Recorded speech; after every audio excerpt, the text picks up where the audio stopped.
Hallelujah. Hallelujah. So, God, Father, for another day of life that you have given us. Every day your mercies are renewed. And we truly are grateful, Father, that you have shown your everlasting mercy and your favor toward us. Even on this day, Father God, may you bless the minds and the hearts of all of us, Father God. And we also touch more in Kanaka as he brings forth your word. And may the ears be circumcised. May the hearts be fertile ground for the seed that you have given him to sow into us. May you continue to lead us and guide us, Father God, in every way.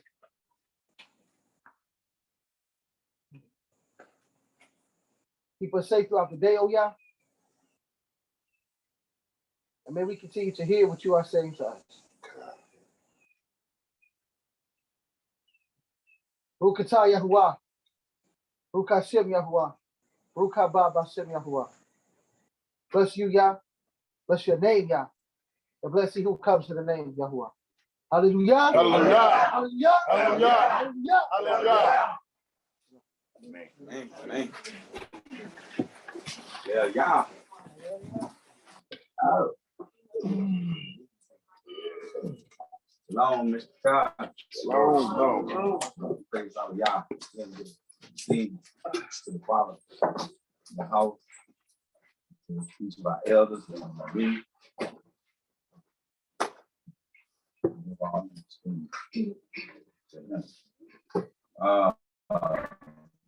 We're going to pick up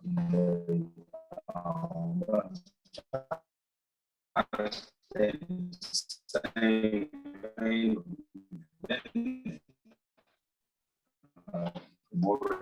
and then putting forth a base and come from basically a scripture that Yah has been dealing with all of us on, and it's been talked about, it's been hit on. So today we're going to go into it. Yehezkel, coming to call Ezekiel 37.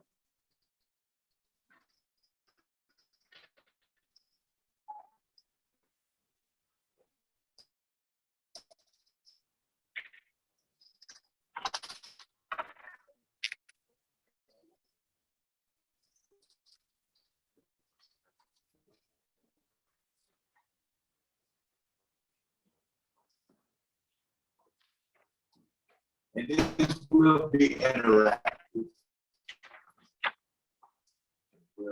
for each and every person out of this chapter. All right, starting at verse 1, it says, "The hand of Yahweh was upon me, and he took me out by the spirit of Yahweh, and he set me down in the midst of the valley.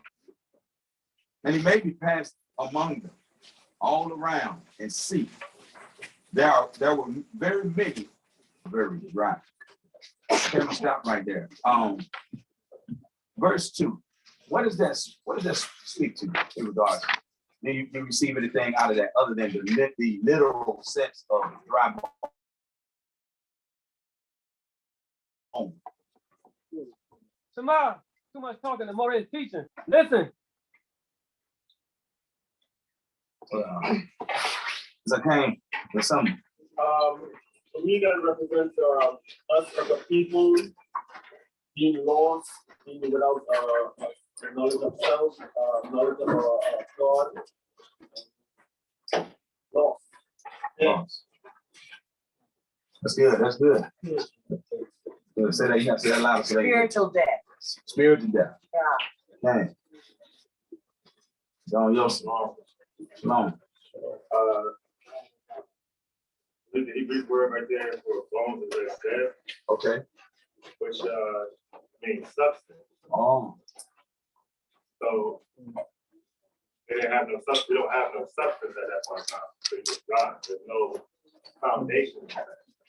Okay, you're dead, but there's really no foundation at all.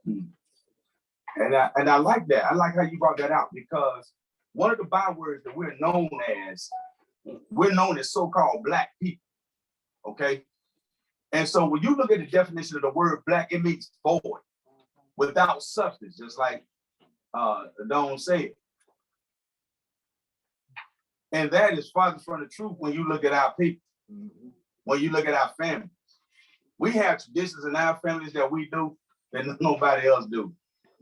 Just like back home, when we get together and break out the fire pit and just cook food, we call it the old Negro spirit.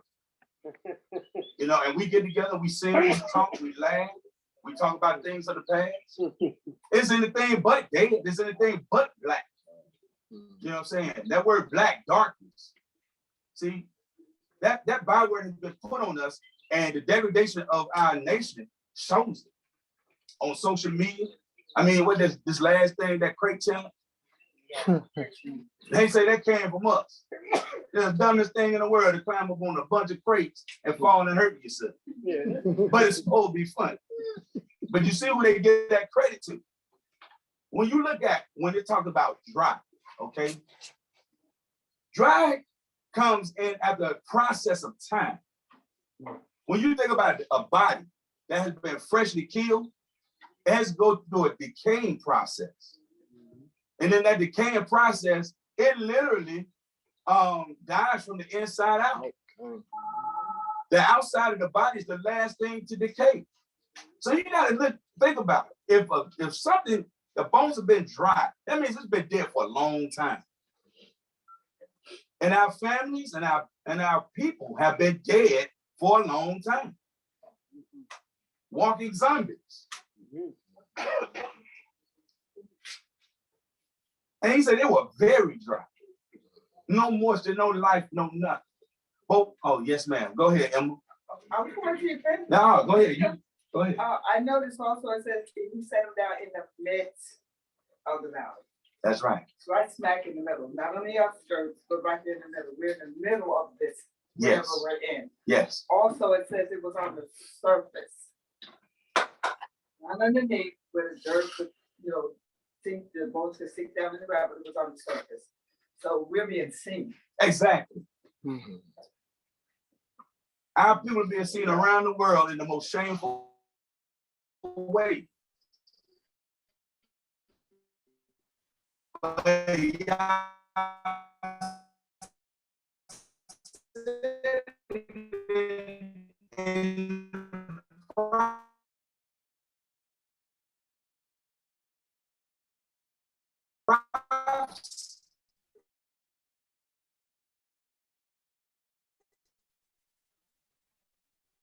That we had once.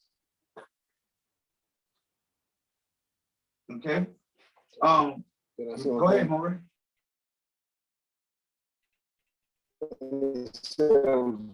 Very many. Very many. So it's like, y'all know, like you'll have these dump yards, what they call landfill, where the trucks go around and get all the trash, and then they come and just dump everything there, and it's just trash everywhere. Mm-hmm.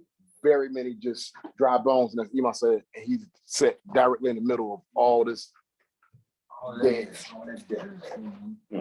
And bringing it back to the home, the worst in the spirit of the house is dead, where everybody comes in the house and go straight to their rooms, to the electronics, to grab, families don't even eat together no more.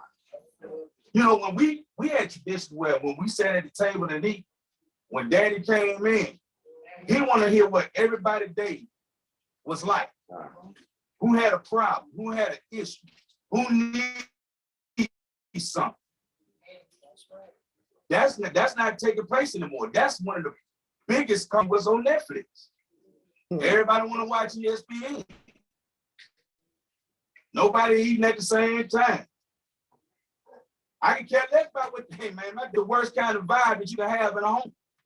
That's dry, and it don't start that way. It's when people begin, when families begin, and particularly the East and the Isha began to divide in their time together, in their intimate time. And I'm not talking about, sexual relations. I'm talking about talking, planning, you know what I'm saying, reading, inspiring each other. When was the last time you sat down and looked at your Isha and I said, baby, I'm looking at you. Pretty brown eyes.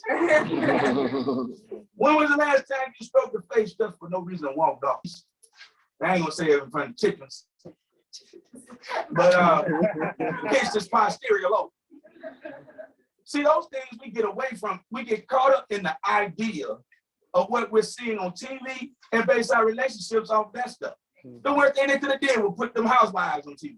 The next time they started losing their mind.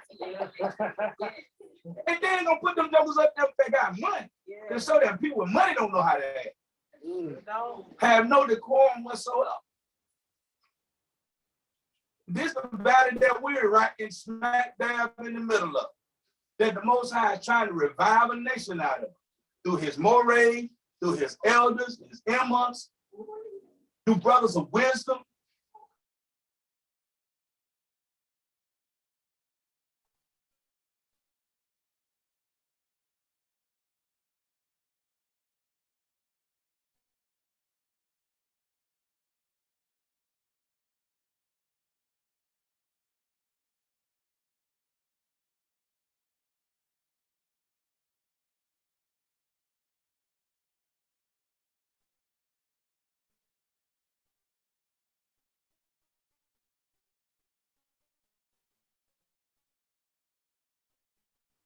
We're falling way far.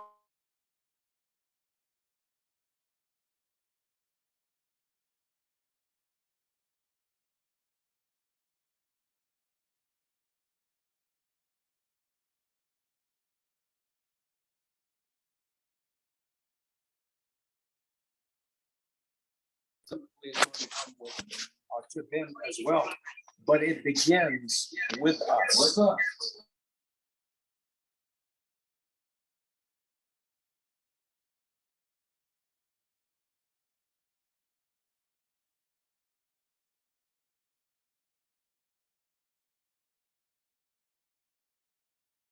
Of the earth. Do the season of the earth. They don't do the foolishness until they see us doing it first. Yeah.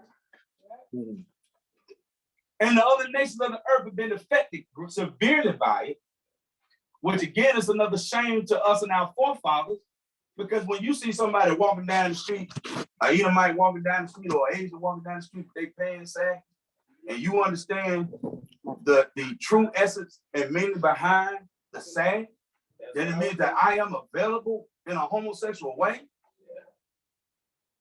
Men in prison know that, hey, Big John coming by my cell tonight because I'm sagging. But when you try to tell brothers that and enlighten them and say, man, pull your pants up. You can fight for your family with your pants around your thighs. Because the first thing I'm going to do if I'm fighting, I'm going to snatch them down to your ankles. Then I'm going to hit you square in the face. Anybody that's thinking going to do that.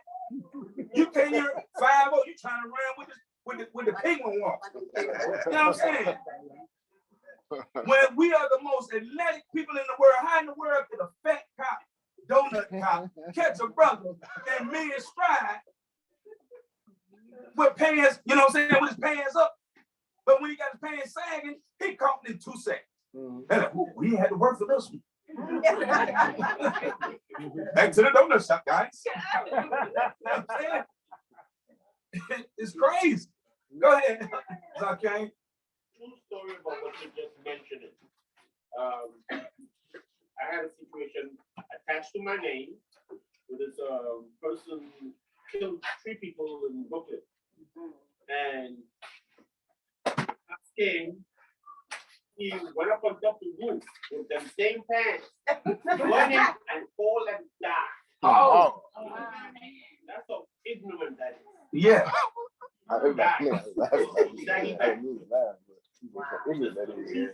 Wow. But our families are falling apart because of that kind of mentality. Men at 35 walking around with the mind of an 18-year-old. Yeah.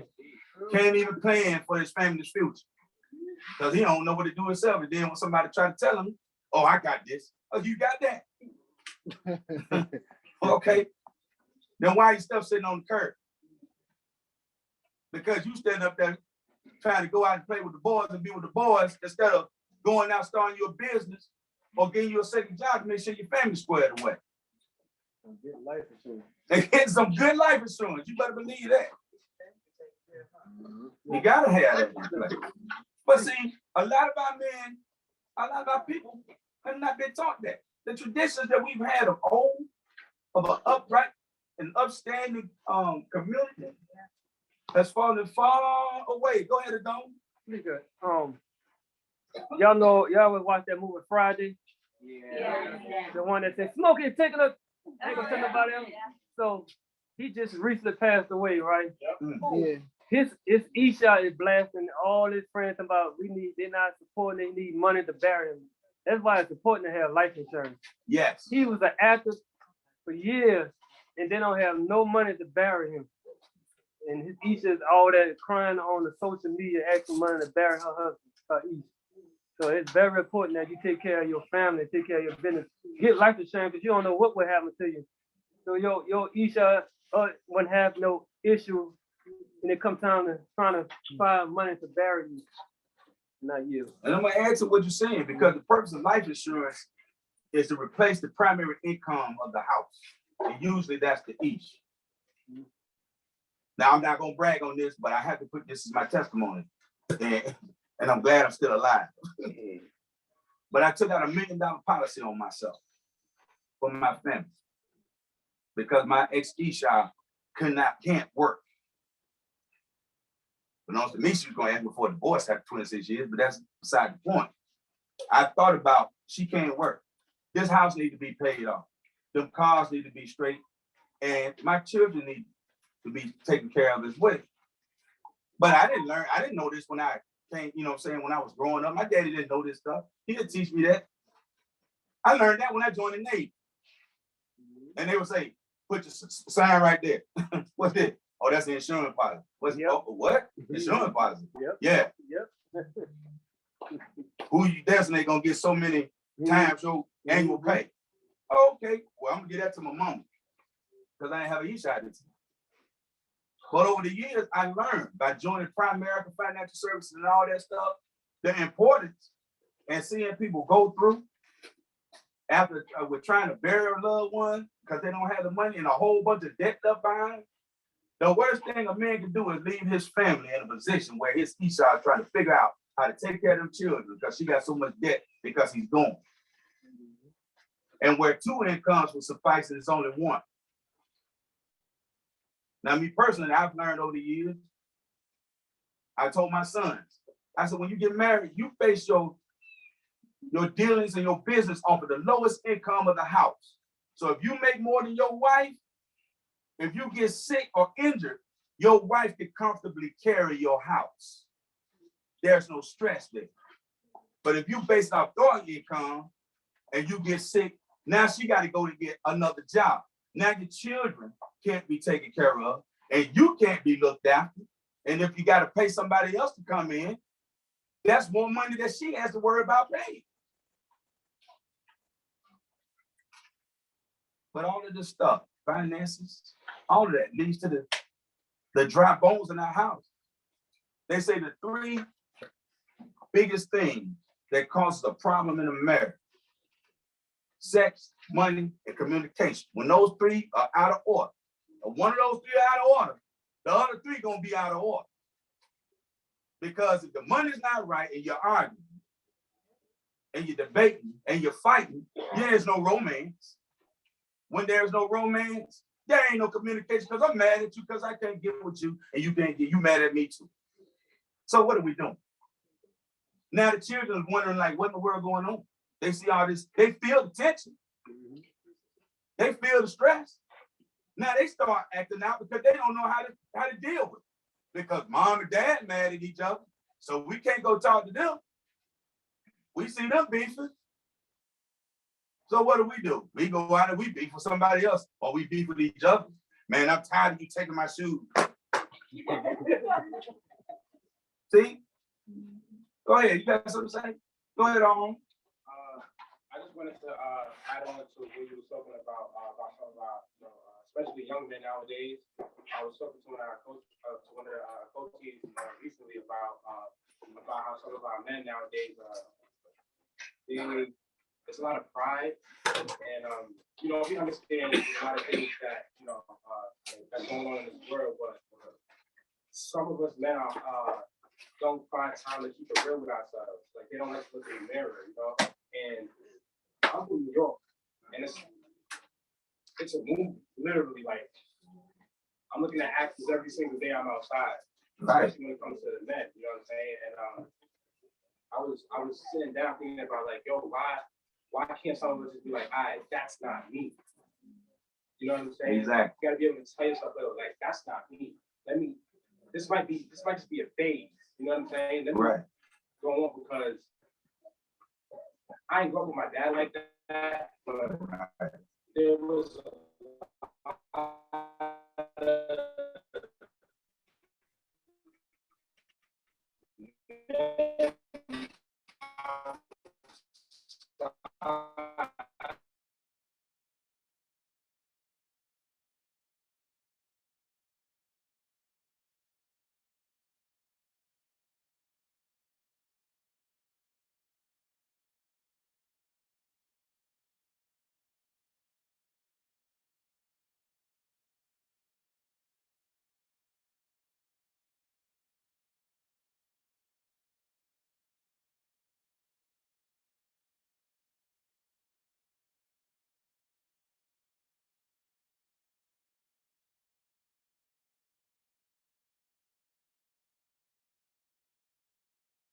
can do is blame their current situation. Okay. Just like Haroon said, my dad wasn't there like that. He could have been the biggest loser out on the block, doing anything and everything, making an excuse that my dad wasn't there, which a lot of brothers do. I've heard brothers tell me that they've had OGs take them aside and show them how to walk as upstanding men. And I'm talking about gangsters and drug dealers, but they had a code of honor back in the day. And they would take the young men and say, hey, brother, this is how you need to be. But somewhere, even along the lines of that, wisdom had gotten lost. Even though it's not the ideal industry or career, we can see how this falling away of spirit, so to speak, of knowledge and understanding has taken place, even in the secular sense. Anybody else want to add to that? More, John? You good? No. Okay, so get that word in. Okay, let's take a look at verse 3, because he poses a question here. It says, and he said to me, son of man. Now I like the way the King James says. It says, can these bones live? And I said, Master Yahweh, you know. Why? Yeah, I'm very safe now. Like, hey, don't give me the line out here. I'm about to talk about some dead, dry bones getting up. Come on, man. I ain't you. And again, he said to me, verse 4, prophesy to these bones, and you shall say to them, O dry bones, hear the word of Yahweh. He said, prophesy. That word prophesy means to call something, to call forth a future event or predict a future event. The last thing that we ever do as a nation, well, I ain't gonna say the last thing we do, because what we're doing here is definitely the opposite of that last thing. It's to sit down to see how can I call life back into my situation, back into my nation, back into myself. Because if I can't speak life to myself, I can't speak life to nobody else. I can't speak life to Maisha if I ain't speaking life to myself. Maisha can't speak life to me if she ain't speaking life to herself. We got to prophesy. We got to talk to ourselves. But listen to what he said. He said, hear the word of Yahweh. Because there's plenty of life in this word, in this Torah.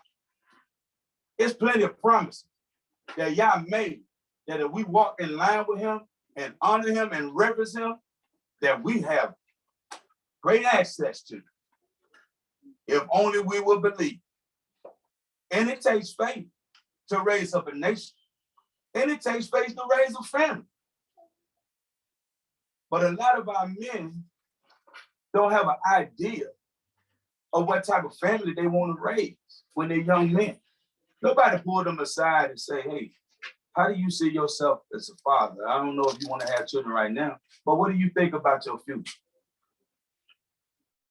Asking the young ladies, what type of mother did you think that you will be? Because every young lady is not blessed to have Emma, all right, that is the right example in the home. Mhm. So she has to decide within herself, do I follow the pattern of the foundation that's laid before me? Or do I take from that the things that are good and build on those things and become the person opposite of that? But we go through life and it's like, oh, King James dropped about 60 points.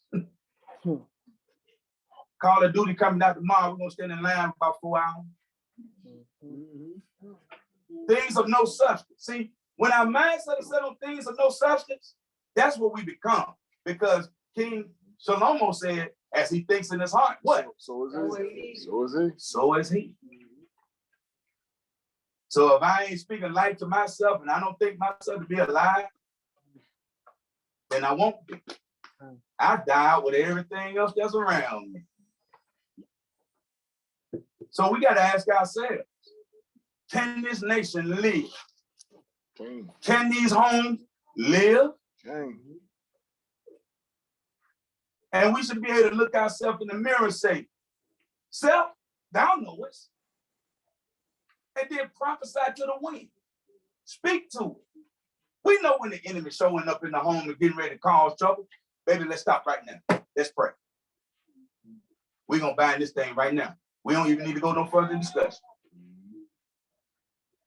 But we forget it's a spiritual war that's taking place in the natural realm. And we go out throughout the day, and guess what? Wrong spirits attach themselves to us and ride to the grave. They don't even have the decency to pay you. Freeload. Coming up in your house to start trouble. What do you mean, Moray? Well, that girlfriend that ain't married, that ain't got no man, trying to tell you how to run your house. That's a ruach that don't need to be in your life talking to you. A man that have been divorced 4 times, trying to give you counsel on your marriage.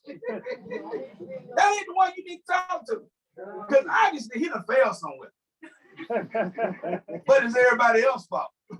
Bring it up. But you the only one that's divorced from everybody. Bring it up, Lord. See? Wrong friends. Wrong influences. And they spend billions of dollars a year to do what? Keep us under the wrong influence. We drunk and don't even know. We alcoholics and drug addicts and we don't even know. Because why? It's part of everyday life. Everybody else doing it. But you know what keeps us sober? Keeping these feast days. Hallelujah. Keeping this Torah. Hallelujah. Because we ain't been able to get a lot of what we've been used to out here in the woods for the past, how many days? 7 days, 8 days, 6 days? 6 days. It's been 6 hours. So we done been in some rehab. We done been in spiritual rehab for 6 days. And you know what y'all showed me in this scripture right here? We're in the womb. We're a baby that's waiting to be born. When he showed me that, I said, wait, what?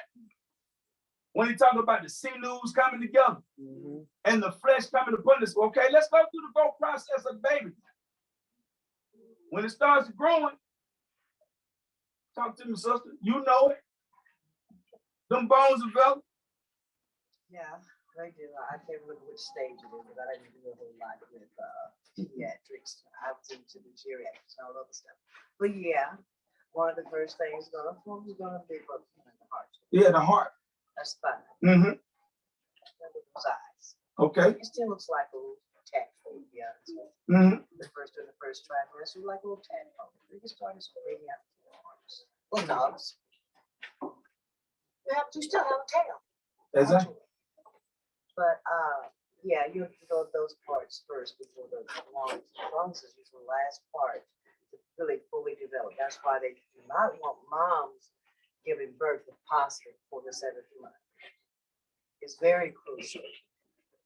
Now, You know, we had that issue with Kamari been right. trying to come early and the stuff, and they're making Charmaine to hold that baby because they were afraid for his lungs Mhm. and everything. But he's healthy now. He's pretty, but he's beautifully healthy now.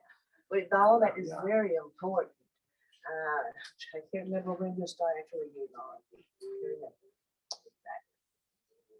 But yeah, the soft tissue and those vital visceral organs, yes, they are the first ones to start developing. Now I'm gonna build on what you started with, the heart. Okay, the first thing to develop.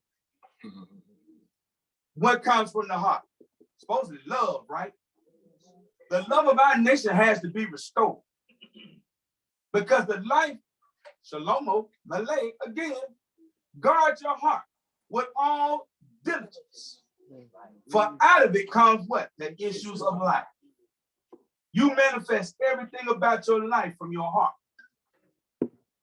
That's why y'all said for us to love him with all our heart, all our soul, and with all our might. Because that's the most important organ. This is the seat of your mind. It's in my heart that I think good things towards my Isha, that I think good things towards my Ish, or towards my brother. It is from my heart that I render to the elders the honor that they're due. And then the eyes, because from my heart, when the love manifests therein, my eyes can be open to the will of Yahweh. Now I can see when my brother is lacking, or my sister is in a state where she's sad and needs someone to help. Or when I can see when my Isha, because going back to what the Zarkane said about that love letter, I know my Isha because my eyes are open. And then the Most High said, and now my eyes are open and my ears are what? Attentive. Because that is supposed to be our main focus in relation to one another. Eyes open, ears attentive, heart loving.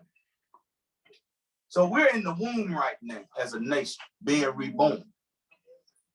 And the Most High is trying to bring forth a baby this time that will walk in obedience and love unto him first and foremost, and be the example to the nations of the world.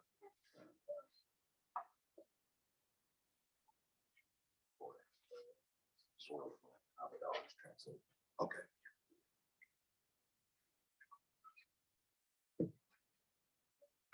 Again, verse 4, he said to me, prophesy to these bones. And you say unto them, O dry bones, hear the word of Yahweh. Thus says the master Yahweh to these bones. He ain't talking to nobody else bones, because I'm pretty sure it's some bones in another valley. I'm pretty sure it was some Edomite, some Moabite bones, some Amorite bones. But he was talking to these Israelite bones.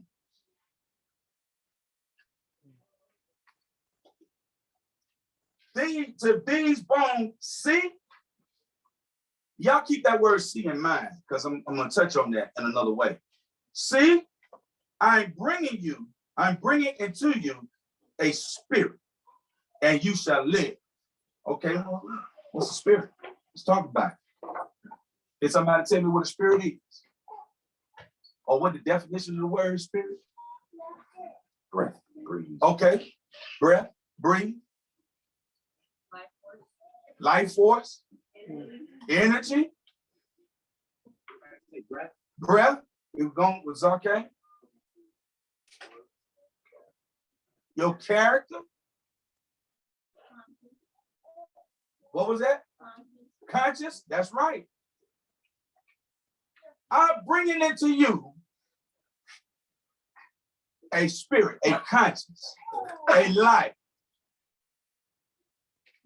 It says a spirit, by definition, a non-physical part of a person, which is the seat of emotions. And again, what Zarkane said, character, the soul. The person that you are, your character,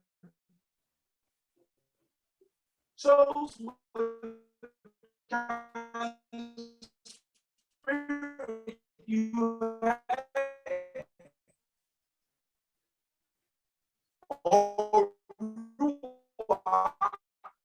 you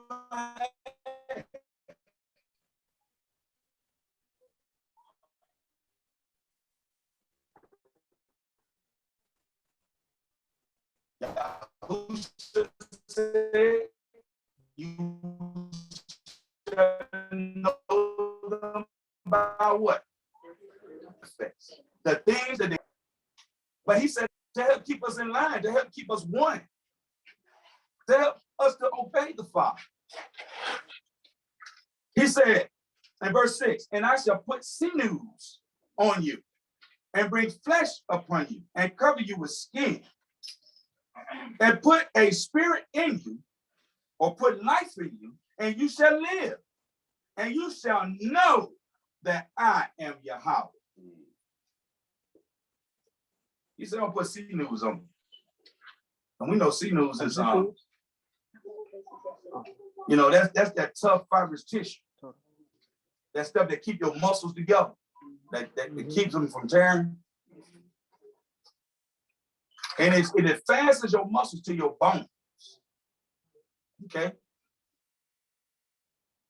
Now, it's also the part of a structural system, a structure or system, a thing that gives it, the thing that gives it strength. Okay, what's the part or structure of our system? What is it that gives us our strength? What is the muscle for our nation? Okay, the Ruach, the Torah. That is our strength. It is our wisdom. It is how we will run over troops and leap over walls. It is how a few hundred can subdue thousands. It is because it's Torah that keeps Yahweh's presence both in our homes, so that our homes are strong, but also in our nation, so that our nation is strong. The joy of Yahuwah. The joy of Yahuwah is our strength. Our rejoicing in him. See, you shouldn't be able to come to a gathering among us and be down and be sad and not have your countenance lifted up. Why? Because everybody else over here, we throwing down. We hilarious up in this piece. We running around, we doing backflips, we diving in waves and everything else. We so far now. Yeah. There's so much life in us that nobody should be able to come among us and stay the way that they were. Every person should be transformed corporately and individually when they leave your presence. Why? Because you have the joy of Yahweh, which is your strength.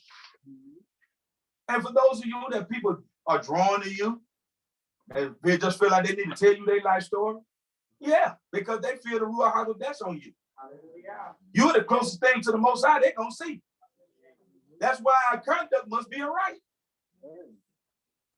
That's why the way that we treat each other must be right. So that people can come to us and say, man, I see how your family moves. Your children are so well disciplined. I had this thing with my children because I got about 5 or 6. But I have 4 living with my ex-wife. But when they were babies, those, Chief yourself would know this. I used to put my children in the height line, from the tallest to the shortest, and make them march behind me when they get to be too much.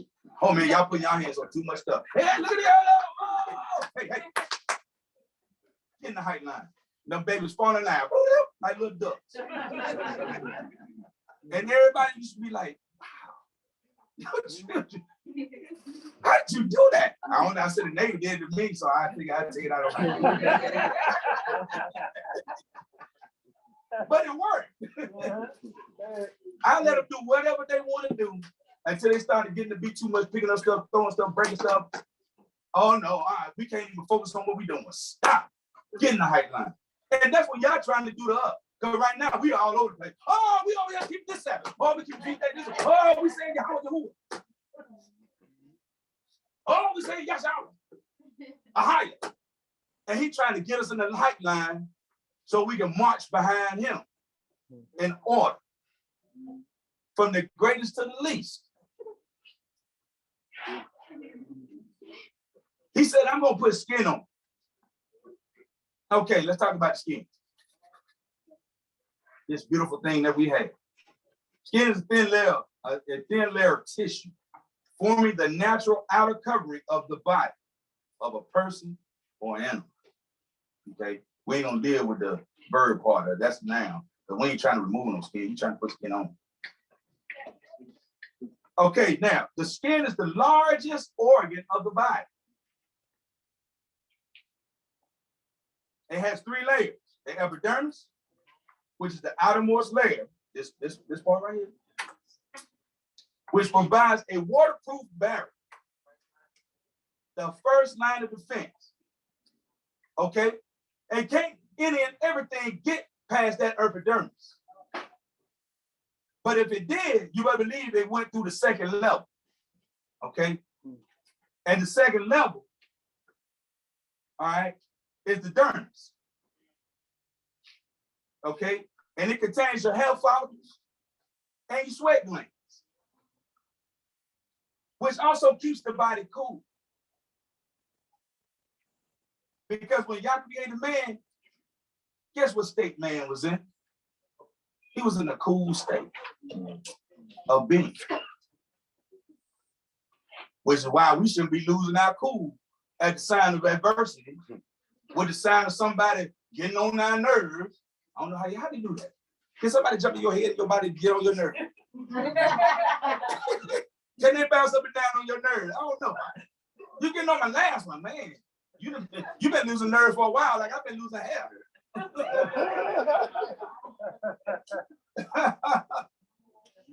But you know,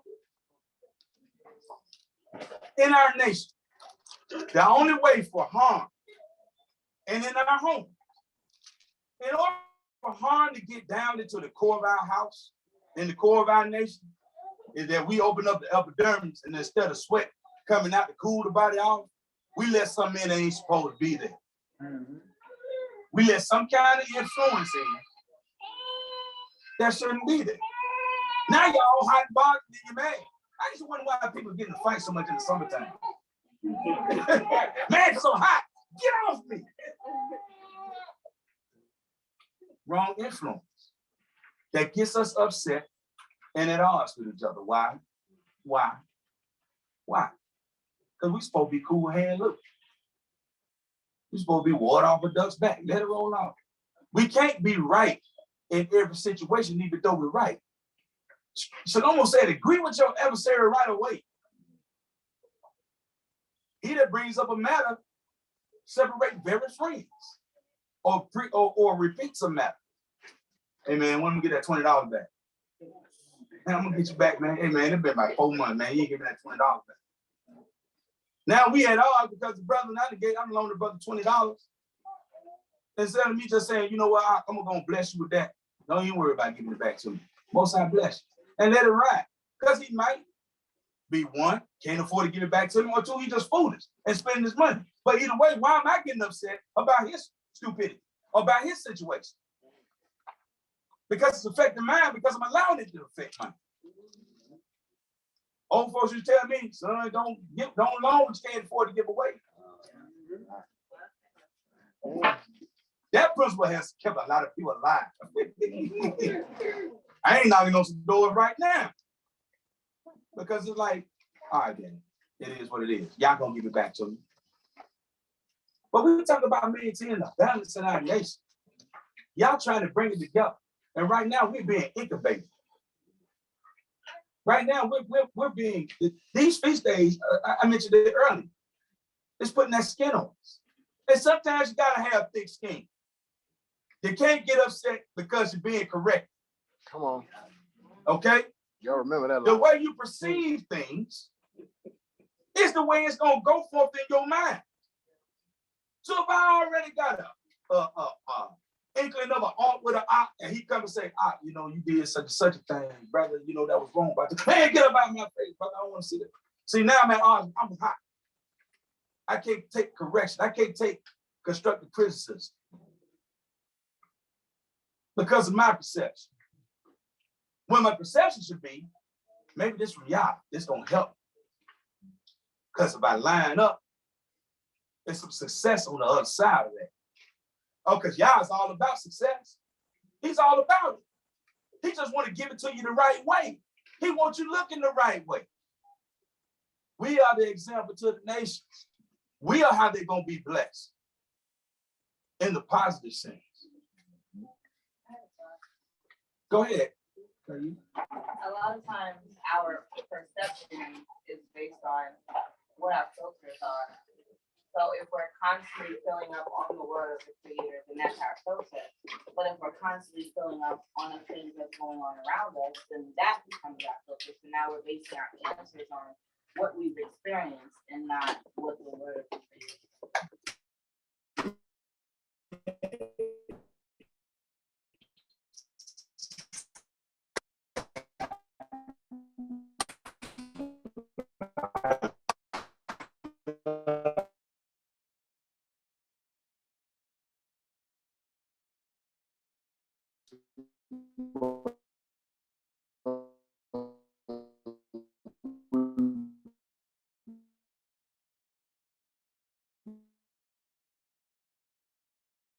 Brought out the study.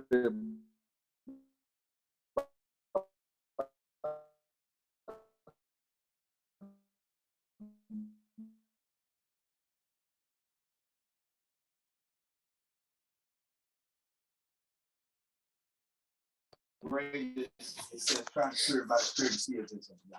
Well, how do we try to spirit of the person? The character,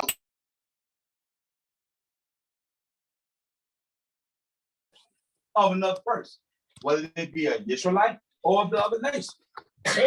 Because we got people in the other nations that have upright character. More so than some Israelites that we've seen. But how do we know that that identifies with us if we don't know Torah? And that's how we act in accordance with it. That's how we respond. Because I don't have time to be responding to you with your foolishness with foolishness. That's why Yahushua said, overcome evil with good. Don't go reverend. Apostle Paul said, don't go reverend for reverend, mouth for mouth, tit for tat. Because we get caught up in the War of the Roses, for those of you that are old enough to know that movie. Because there's a lot of y'all that ain't. But a house fighting, a man and a wife fighting against each other to the death. And that's what we get caught up in. A tug of war. A pulling and a pushing. Everybody getting tired and ain't nothing getting accomplished. We can't bring life into the family and bring the greatness that they're supposed to be because we're too busy doing this. Like we Egyptian. You know, walking like an Egyptian. Walking like a slave, because that's what it translates to, Miss right here. But when we get back to the right heart and the right vision, because he said, I'm going to do these things. Verse 6, and you shall know that I am Yahweh. What does it mean to know? Let's talk about it. Go ahead, Moray, you got it. Discern. To discern. Anybody else? Intimately for me. Intimately for me. Fellowship.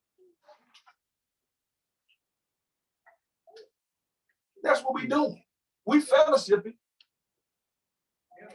And we communicating and we get intimately known of one another. And seeking God's face. Yes. The word says with all your heart and all your might. That's seeking him in everything.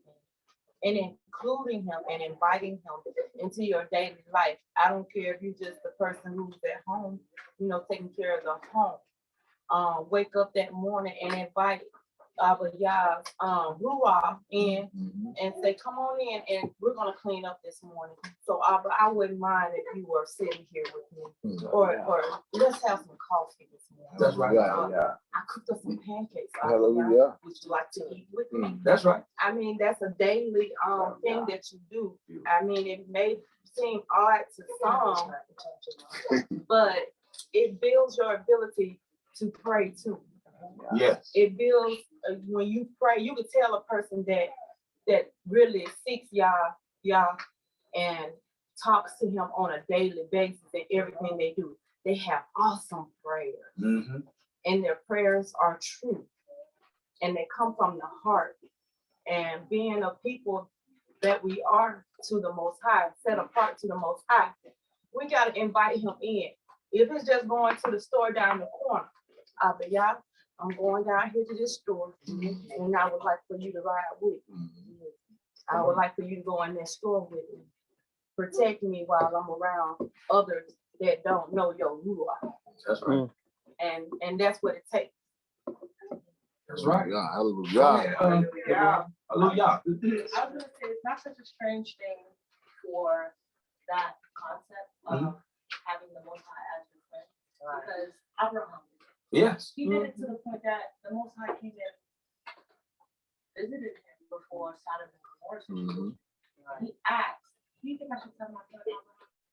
Actually, because he considered him also. He didn't have to tell him anything. And to the point that when he came, he asked his wife to make him something. So it's not a strange concept. We should, follow our forefathers. Maybe that same type. Hallelujah. We thank God for those examples. Go ahead, Corey. And the same thing, you're walking down the street and you're talking to yourself. I used to talk to myself. I still talk to myself. But anyway, It's answering. yes. Can't play both sides. But when you look at our forefather Isaac, when he was in the field, his Esau was on the way. It said that he was in the field by himself, complaining. Who was he complaining to? He was talking to the Creator about his situation, and the Creator was bringing the answer to that cry as he was in the field crying. So it's not strange. It's something you got to get back to doing. Exactly. Because sometimes people are not going to have the answer that the Most High is going to place in your spirit, and then He will confirm it. Hallelujah. Go ahead. When you have that intimacy with the Most High, He has a sense of humor. That He does. He'll make you laugh and feel like that. Right. He'll send songs to you, but I don't know that something I've heard before. That's okay. What you telling me? Keep on, and He does. He sings songs to you. He sings to you. He talks to you. I'm going to share something with you. I can only share with a few people in my lifetime, and it was strange to me. My Ishana. We were in the church at the time. He was a deacon of the church. I was a nation, involved in everything in the church, because that was my love. I wanted to teach the children. I wanted to teach them. Just do whatever I had to do to bring them closer. At that time it was God. But at home, he wasn't that person. He was in the church. You could be mean. He said awful words. The one that really stuck with me was, "You're so smart, you're stupid." He told me that. And I went like, oh. I prayed for him and I kept him. I lifted him to the utmost. I was a submissive one. I really was. Every aspect. I barely contested. He was that way, I prayed. Because then I see when other people got around him, he was around others, he had this pretense that he had it all together. He had a business. Well, I'm going to say it was his business that I kind of pushed and urged him because he was talented at working with his hands in woodwork. So when his job that he was foreman, supervisor of this, it was a big dairy at that time in Selma that he was a part of, and he was up there Well, when the owner, which was an older lady, died, her sons took it over, but they didn't want to continue it because they were getting tired of it. The owner, Margaret Zach, she liked my husband and loved him so much, she even gave him a building, which used to be the old donut building in Seven, which was very popular. She gave him that building. But when she died, her son didn't like it because she gave it to him. When she died, they made him pay taxes for it. But from there, when he lost that position and he was doing another job, I said, well, you work with your hands. You are an excellent cabinet and maker. You're an excellent carpenter. Why don't you start your own business? He pushed him, he did, and it flourished, and he did well. But I was business. He did all the estimates and did all the work, but I was his secretary. I was a financial person. I did it all. I backed him 100%. I really did. Even when there were ventures that I thought was, I backed him 100%. But the relationship got so strange because he stopped seeing me as his wife and more as his business partner. We grew apart. I prayed. I cried. They didn't know it because I kept it to myself. And I had been praying when I come into to know y'all, my brother, they liked me. And I knew him like I said he's God.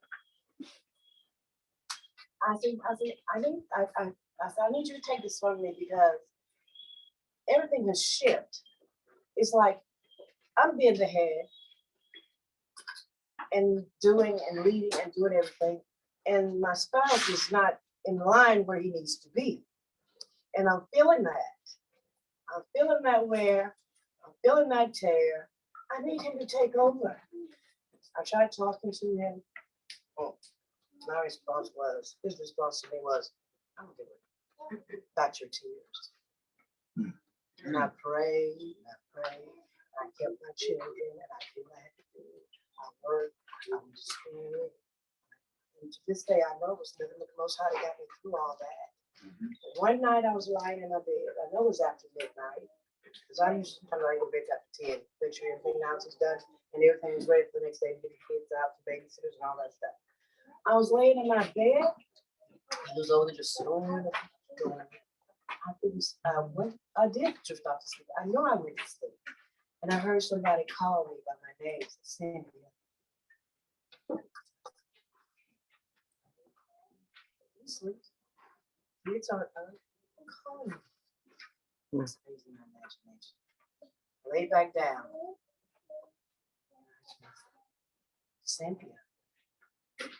And I didn't recognize the Lord. I don't know that voice. I didn't know that voice. And it came to mind in Samuel. Yeah, Ali, Eli. And I said, okay. So lay back down. You're talking to me again. Cynthia. And he said, you, Lord?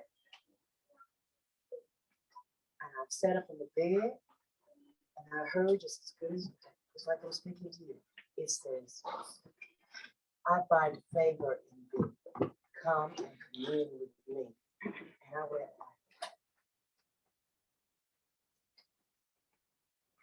And I went, I left the bedroom and I went into my living room, and I got down on my knees and I said, here I am. And I felt his presence like I had never felt it. And it just seemed like there was such a release and such an empowerment. And I got where I stopped worrying about what he was doing and all the stuff going on and how he was treating me and how he was taking it. And I focused on the most time, taking care of my baby. And one day, the husband went to work and he didn't come back. He didn't come back. I don't know where he went to. He didn't come back. I heard from him days later. He didn't come back. And he says, he left. He just left home. And he didn't come back. And I said, thank you, Most High, for my release, because that was my release from him and his children. Yes, I cried and it bothered me, but you leave without saying a word. I don't know why you left, you know, but that was my release from him. And I've made a vow to myself that I would never go back again. And to this day, it's me and my family. And my daughter's teacher is mommy meet somebody. I say, y'all ain't gonna do that. When it's that time, he'll let me know. I mean, right now, I'm doing what I need to do. I just have to take care of the family. When they're going this way, because I had to pull him too. You want to check on it? Yeah, he talks to me most strangest ways. And when he said that to me, I know it had to be him, nobody else. Say that. That's fine. And I believe that to this day, that I know he's still with me. Oh, yeah. That's what I went through in my life. And because of him, I'm here today. Praise the Most High. Praise the Most High. Praise the Most High.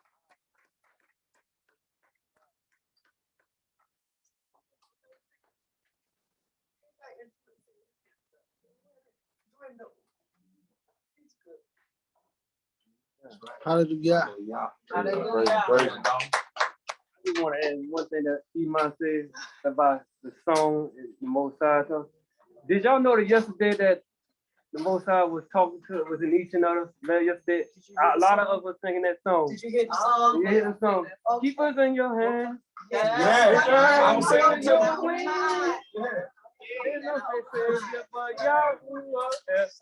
Everybody was singing that song yesterday. It's like the Most High said, look at it. Let them know there ain't no other say but Yahuwah Elohim. Amen. But you know, it goes back. It goes back to he said, you shall know. You should be intimate with me. And then he breathed that word Yada, to know, has a word, a primary root word, da, that means knowledge. And it's through our eyes that we experience both spiritual and physical. In the physical, we see the things that Yah does. Every time he opens a door, he makes a way. Bang. That's an act that we see. When we see our brothers and sisters rising up and more people coming into the knowledge of his name and coming into this truth, oh, we see it. He's letting us know, yeah, this word, I'm performing this. And that should cause us to draw closer to him, to help that along even that much more. And even in ourselves and one another, to see that, to see the goodness of Yah, going back to seeing Yah in each and every one of our akim. Knowing that when we speak to each other with kind words and even with correction, man, that's Yah. He done talked to somebody getting us straight. But when our perception is off and our mindset are wrong, we're not going to see it that way, and then we're going to be like our forefathers and be stiff-necked. But I'm gonna skip forward because I'm gonna bring it to a close. Because he told the prophet to do something. So we're gonna go down to verse 14, because I gotta get to that. Because this is why we're here. He said, and I shall put my spirit in you, and you shall live. See, people read that with, they don't read that with strength. They say, I will put my spirit in you, and you shall live. Like they buck me. Get that in between. Okay. Good. So he can build his whole point. If everyone at this table comment for a moment and let him get to his point so he's not cutting the script. Go ahead and get the scripts. All right. Go ahead and get them scripts. All right. Okay, so we're gonna go back then, to verse 7. Because this is what lines us up with knowing him. This is what causes him to be our friend right here. And I prophesied as I was commanded. Wait a minute, what does that mean? Does that mean there was some obedience that took place? Is that some faith that worked there? Yeah. He said, and I prophesied that I was commanded. When Yah gives us a mission, we got to operate in that thing whether people understand it or not. Because it's not for people to understand the mission, it's for them to see the results. And right now, while we're being incubated and we're professing this thing and prophesying, saying how the Most High is going to bring these people out, all the naysayers are going to find out in a while that that word is true. But we do that a little bit at a time. First, with a vision for our home, for our nation. But without the vision, what? People perish. The people perish. He said, write the vision, make it plain, so that the reader may run with it. So that everybody will understand their part in it. That's what he means. Give them some instruction, put them in their place, and let them do their job. So they can run with my vision. Because you don't need two people in the same seat trying to drive the car. It's only one seat for one person. So what I look like as a pastor, man, come on, man, let me drive. Now we finna wreck the car. Because that ain't your job right now, homie. Sit over there and enjoy the scenery. Look at them trees. See the beauty of Yah while we ride. But too many times we want to jump from one place to the next and get in areas just like my sister Emma Liette, y'all. Like she said, our roles are reversed. I needed to be calibrated. I need the thing to be straight. And roles can be reversed in a whole lot of ways. And in a lot, in Israel, we got a lot of young brothers coming in and want to be more raised, and they ain't their place. Talk about it. They places to learn right now. They feel somebody walk by McDonald's shop. Was that you, Lord? They don't even know the ruach yet. But they want to be in front of the people declaring. Ain't been through no experiences in life. I'm going to tell you this. To declare the word, you got to go through. You got to have challenges. There's going to be some times that you're going to cry that don't nobody know you crying. And you talking to Yah acting like he ain't even hearing you. But he hearing you. There's some things that going to act adverse to you just because you who you are. But then you got to learn how to act with diction and poise. And not slap the fire. There's a whole lot of challenges that come with declaring the word. But even Rashaul, the Paul said, declare the best gifts. But understand this. When you cut the best gifts, they come with some challenges. Because guess what? If I'm going to be a healer, I'm going to go through some health problems. Because now I got to figure out how to heal me. While I believe y'all to heal me. If I'm going to be a singer, sometimes I have to get out there and sing and crack a time or two and get people to laugh and that. The first time I picked up a drumstick to play a drum, I had to desire him. It was strong.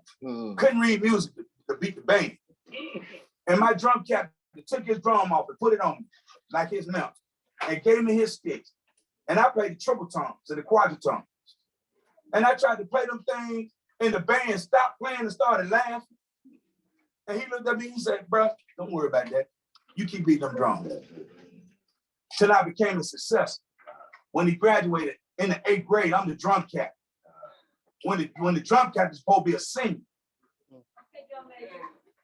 All right now. But the gift of Yah was on me to play that music to the point that I had fans and didn't even know. One man told me, my barber said, man, you look too slow to be playing them drums that fast. I said, okay, next time we march in the stadium. Because I used to wear my hat, used to always be down, so you couldn't see my face. I was just cool like that. You know what I'm saying? I said, man, I'm going to make sure you see me. And when we came into the stage and I was playing my solo, I flipped my stick and popped my head up and popped it back down and went back to playing. And he lost his mind. Why that boy back? He good. So it's going to come with some humility sometimes, some humiliation. Because y'all chose the foolish things of the world to confound them that are wise. Yeah, they laughing at us with our fringes on and with our ZZs on and our hair wrap. They laughing at us because we keep it Shabbat and not Sunday. In my business, I had to do tell me, man, you ain't gonna make no money not working on Saturday. I said, watch me. I felt like James Brown. Watch me. And y'all gave me so much business that part-time in my business, because I was a federal employee, working 2 days out of the week for how many months? For about 6 months during the hot season. I made $15,000 to $30,000 in my landscaping business, working 2 days a week. Oh yeah. Oh yeah. I ain't doing it now because I had to relocate. But them days is coming back. So don't let nobody laugh at you because you keep the Shabbat and you wearing your clothes and you covered up and you walking in the life of the Most High and his people. I had to compliment a couple when I was in Atlanta. I thought they was Amish or something because their daughters had the long skirts on. Son had a little suit on walking behind his daddy. Daddy had his beard on. And I told the mother, I said, man, are y'all woman? She said, no, we're Christian. What? And y'all coming up like that? I said, ma'am, I have to commend you on the righteous dress of your family. And then the father came out and I spoke to him, introduced myself and smiled. And he nodded, and I told him I'm a Hebrew Moreh. And he did just like this. And yeah, bow to that. Because I know who I am. But it wasn't about pride. It was about Ruach Yah. But he drew me to that righteousness. Because I said, everybody don't dress like y'all, especially as Christians. Because I'd have been in the parking lot hustling oils and seen the sisters get out of the car doing this. Every time they walk and go up their way, they try to put it down. And then the guys can't even buy oils because they're looking at them. Man, look, I'm trying to make some money. Because they're trying to catch red. So take pride in who you are. Hebrew mishpati. Oh, yeah. Take pride in your Elohim. He's getting ready to birth this baby. We are almost about to finish our, what do they call that? Trimester terminal, what that is? Yeah, we gotta get you all. Yeah. And that is the sound of Yaakov's trouble. The labor pain. But we have to learn how to prophesy and obey Yah like he told us, according to his word. He said, put me in remembrance of my word. I have hastened my word to perform. I mean, I'm gonna make it hurry up and do what it do. I just need you to believe. He said, so I prophesied as he commanded, verse 10. And the Spirit came into them, and they lived and stood upon their feet, a very great army. And he said to me, son of man, these bones are all the house of Israel. See, they say, our bones are dry, and our expectancy has perished, and we have been cut off. That's the state of our people in right there. They say, how are we going to come out of this situation that we in? They're trying to force us to get vaccine. They're trying to control our food source.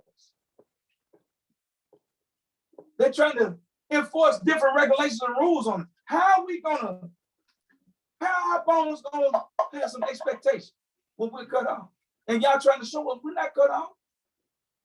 Not by no means. We just got to get in the height line and march behind it.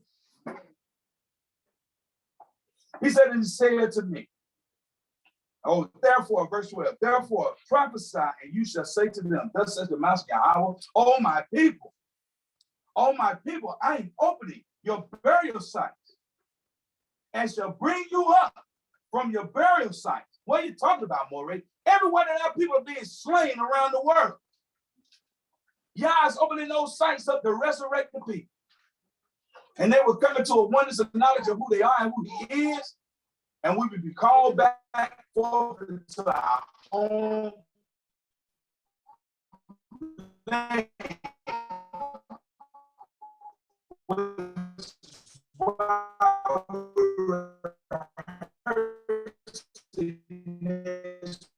Right.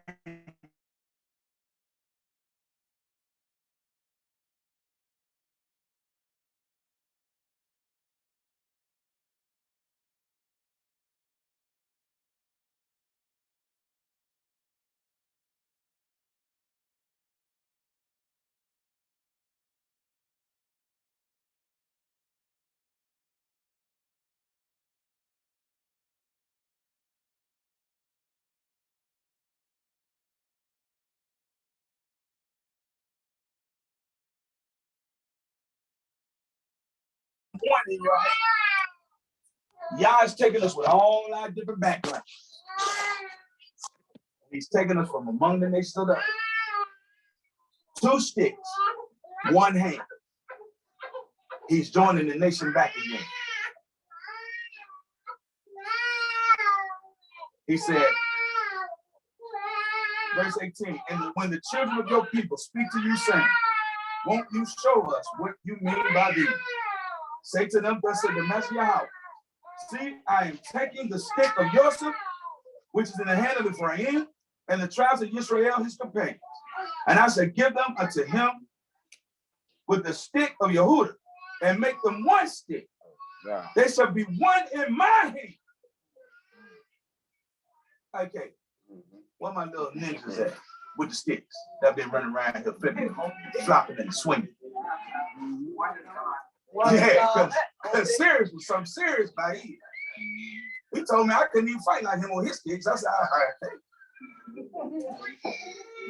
Sticks can be used as a weapon or a guard, also as a prop or a support. But we will become all these things in the hand of Yahweh, on 1 nation under him, both to afflict upon our enemies and to bring healing and support to our nation and the world. He's gathering us to make us 1 again. Verse 21, speak to them. Thus said the master of your house, see, I am taking the children of Israel from among the nations, wherever they have gone, and shall gather them from all around, and I shall bring them into their land, and I shall make them 1 nation in the land. I shall make them a God in the land. On the mountains of Israel, 1 sovereign shall be sovereign over them, and let them no longer be 2 nations, and let them no longer be divided into 2 kingdoms. Let our homes be no longer divided into Emma's side and our side, but into 1 home. Sure. And let our nations, our Knesset, be no more 2, but 1.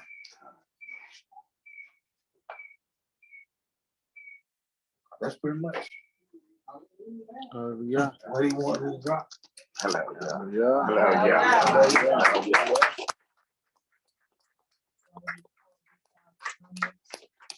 Anybody want to add anything, share anything in addition to what was said? Yeah, I want to jump in there. Yes, sir. Go ahead. If I can jump in real quick. Go ahead. Tag team. We talk about getting intimate with the Most High, right? And you got to get intimate with him. You got to let his word be intimate with you. And sometimes we don't say hallelujah enough. And I think it's because we don't get it. You know what I'm saying? And I'm not knocking anyone. I'm just trying to show how we need to get what we're reading. Because there's a lot that's said in this chapter. And told I'm already going into my great 8-day message. So now I got to prepare something else.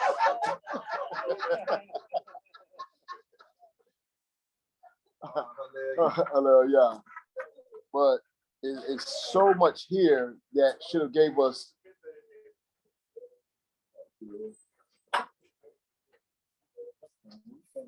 given us so much joy, right? And then just showing how the Most High has been moving with the Ruach, how he's been putting things together this week. And I'm gonna be starting with verse 4 real quick. Yes, sir. It says, and again he said unto me, prophesy upon these bones, and say unto them, O ye dry bones, hear the word of Yah. Mori Dawood is taught on Shema. It says, hear the word of Yah, meaning hear intelligently. Hear intelligently. So from day one, from the opening service, Mori Dawood had already taught, well, that was on Sabbath when he taught that. But he says, hear, and he went into the Shema, right? And the importance was wrong. It wasn't the first day, because that's a Sabbath too. I know it was one of the Sabbath services. It was the first day Sabbath service. What? Yeah, from day one, the first day Sabbath service. And he went into the word Shema, and what it meant to hear intelligently.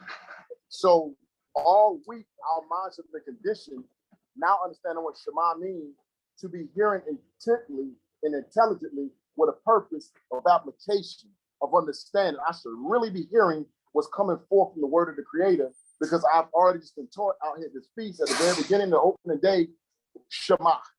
That's his whole message was one word, Shema, and explaining what it actually means. So here we've seen that he's in the valley of dry bones. It said very many dry bones. And he said in the midst of them, as Emma brought out. So he's in the middle of all these dead, dry bones. And the question came to him, can these bones live? The answer to it is yes, but with the power of the Creator. That's right. So it says, prophesy unto the bones and tell the bones to hear the word of Yah. What has our theme been that we've been saying every study that we had? And what was the theme of this? Huh? Listen. No, but what did I say the theme of this Sukkot was? Restoring the nation and reviving the nation according to what? Torah. That's being born again, right? That's right. Valley of dead, dry bones that need to be born again. They need to be restored. They need to be revived. They need to be brought back to life. So in order to do so, the question was asked, can they come back to life? He said, prophesy to these bones to hear, to Shema with intelligence this time around. Yes. The word of your Creator. Yes. Talk about it. Thus says my sovereign Yahweh, unto these bones, behold, I will cause breath, ruach, to enter into you, and you shall live. I don't know how many times y'all see me do this up here. I was just moving, fighting tears. The Creator says he's coming back for us. Right now, we're in a dead state. We have to be restored. We have to be revived. His power is the only power that can do, but his power is written. We have to learn to obey, to do. Faith without works is dead being alone. And be not hearers of the word, but doers of the word. When you hear it, you shema with the purpose of hearing intelligently to apply. So we can have life again. That's right. And I will lay sinews upon you and will bring up flesh upon you and cover you with the skin and put breath in you, and you shall live, and you shall know that I am Yah. That comes with the crying out. These bones had been crying out. That's right. Same way they was crying in Egypt and he came through for them. Now the whole nation dead. In the valley of dry bones. That's right. Crying out dead bones. So now you're going to know who I am when I come get you this time. And you should remember, you will live. I will be your Elohim once again. And in the end of 37, they told you don't go back there and put no idols and stuff up, but I ain't going that far. I want to go to the point, almost to the same stopping point. That's right. But I ain't going to go that far because you just got to that point. I want to go to the part that at the very beginning of this, we should have started coming alive out here.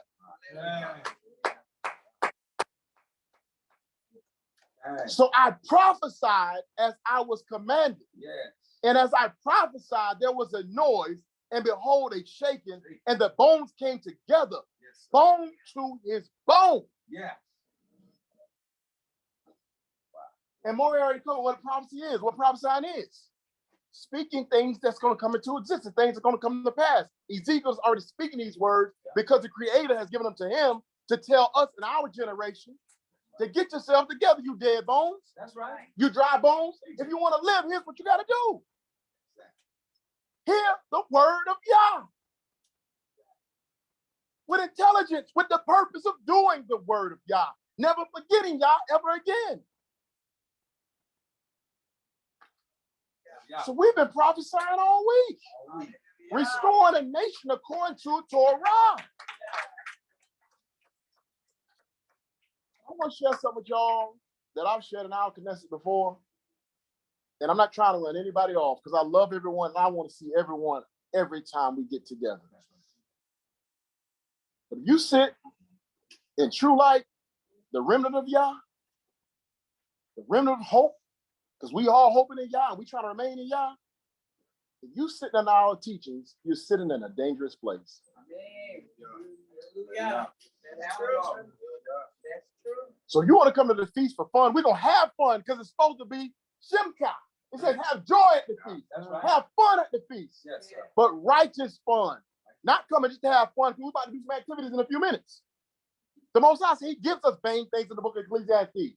I want y'all to have a good time. Go do some vain stuff. Right. Don't do no sin, but go do some vain zip lining, which will profit you nothing. Right. Go shoot some arrows. Go shoot some BB guns. Right. Go swing. Go swim. Go do all that vain fun stuff.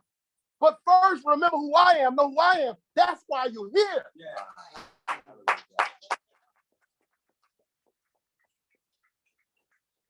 And if you're hearing these words and you go away, you're not applying these words, this is not the type feast you want to gather amongst.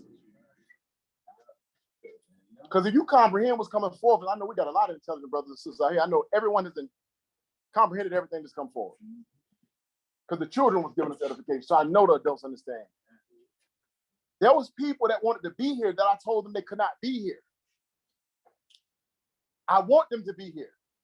I want to get them right to be here with us. But until their hearts are renewed and their minds are changed, it's no point to be here when you still have not done year after year after year after year after year after year after year after year after year. Nothing to do with forgiveness. Right. Heart full of unforgiveness, heart full of pride, anger, mad, hatred.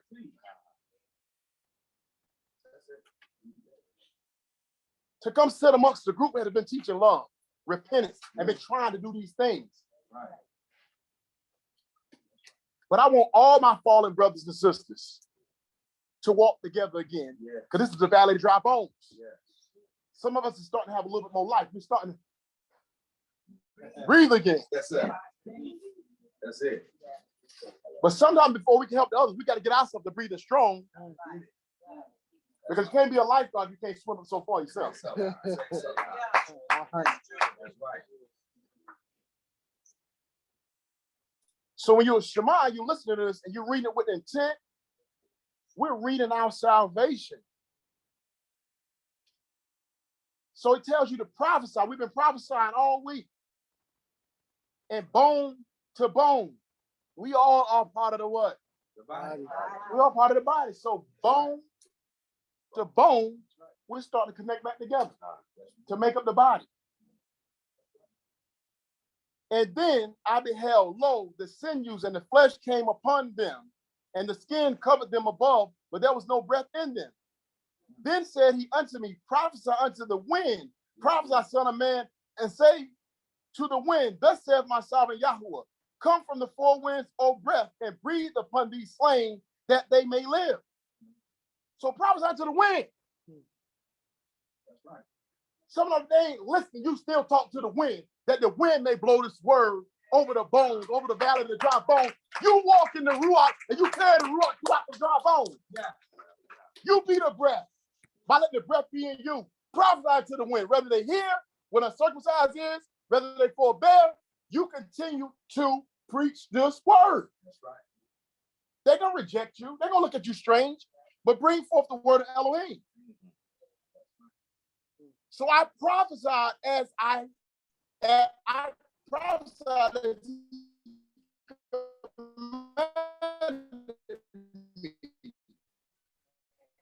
and the breath came into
into the land of Israel.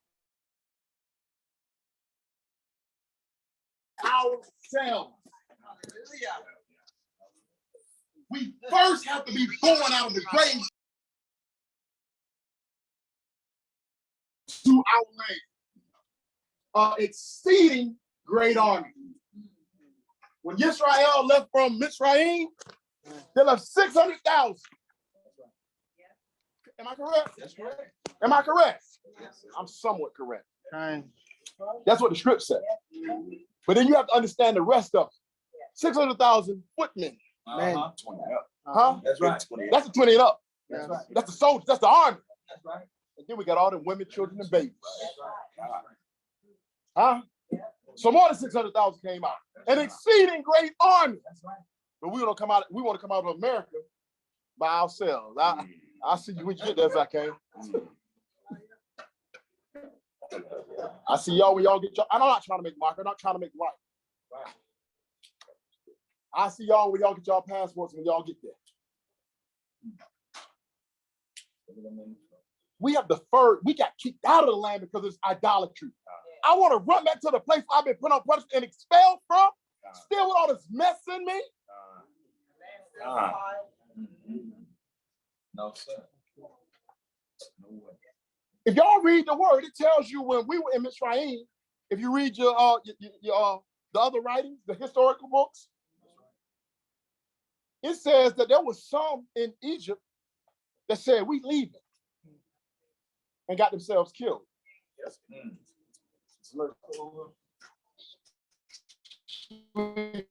I got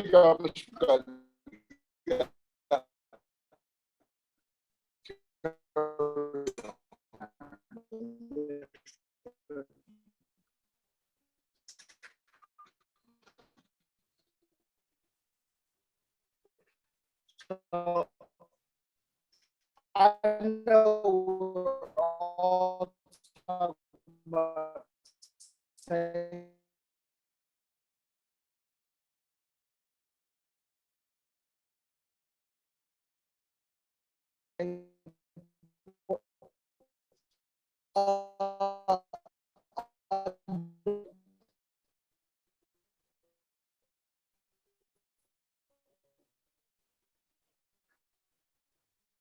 The elders image of a skeleton. The skeleton spread out, coming together. An arm. And the knee is attached to the thigh. That's disjointed. That's not how we are to come together. When Yahuwah brings this thing in play, all parts will know where they join. Every joint will supply. That's right. Like you were talking about, some being awakened and they feel a wind come by them and they want to be a more. That may be, but not now. Right. But we all have to find where our place is and then supply. So as the order of things is being established, be malleable. Be malleable. In other words, flexible. That's right. So that you will fit in where it is that you are, number one, needed. And it doesn't necessarily mean that that will always be the place where you fit in, but for that time, that's where you fit in. So be malleable as he's bringing this thing together.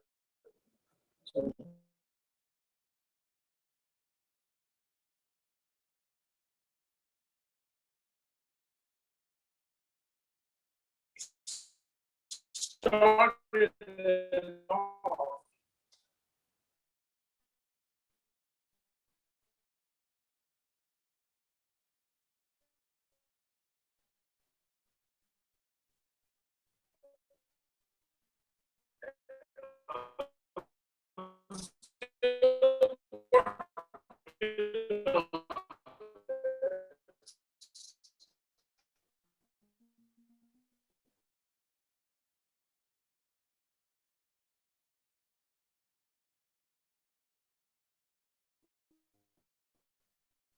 I've never asked for those dry bones to come to join to come.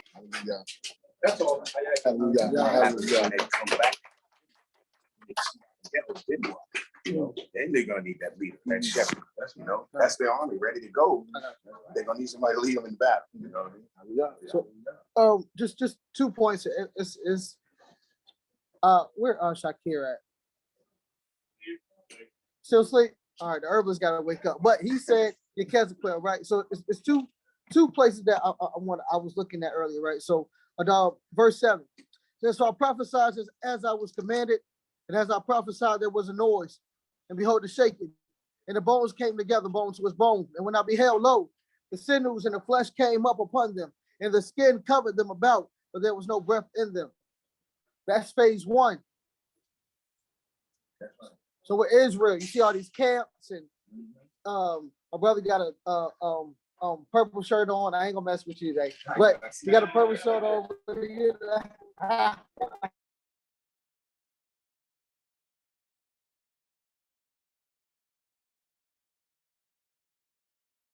Sinews, they got the flesh, the skin.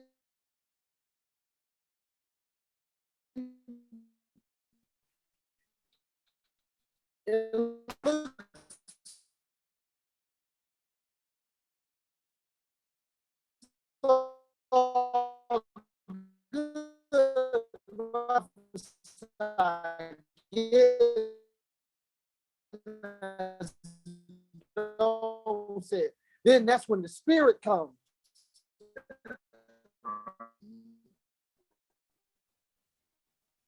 The word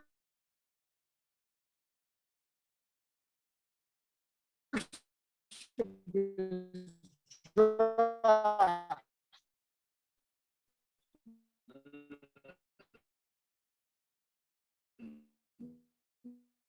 The message is dry.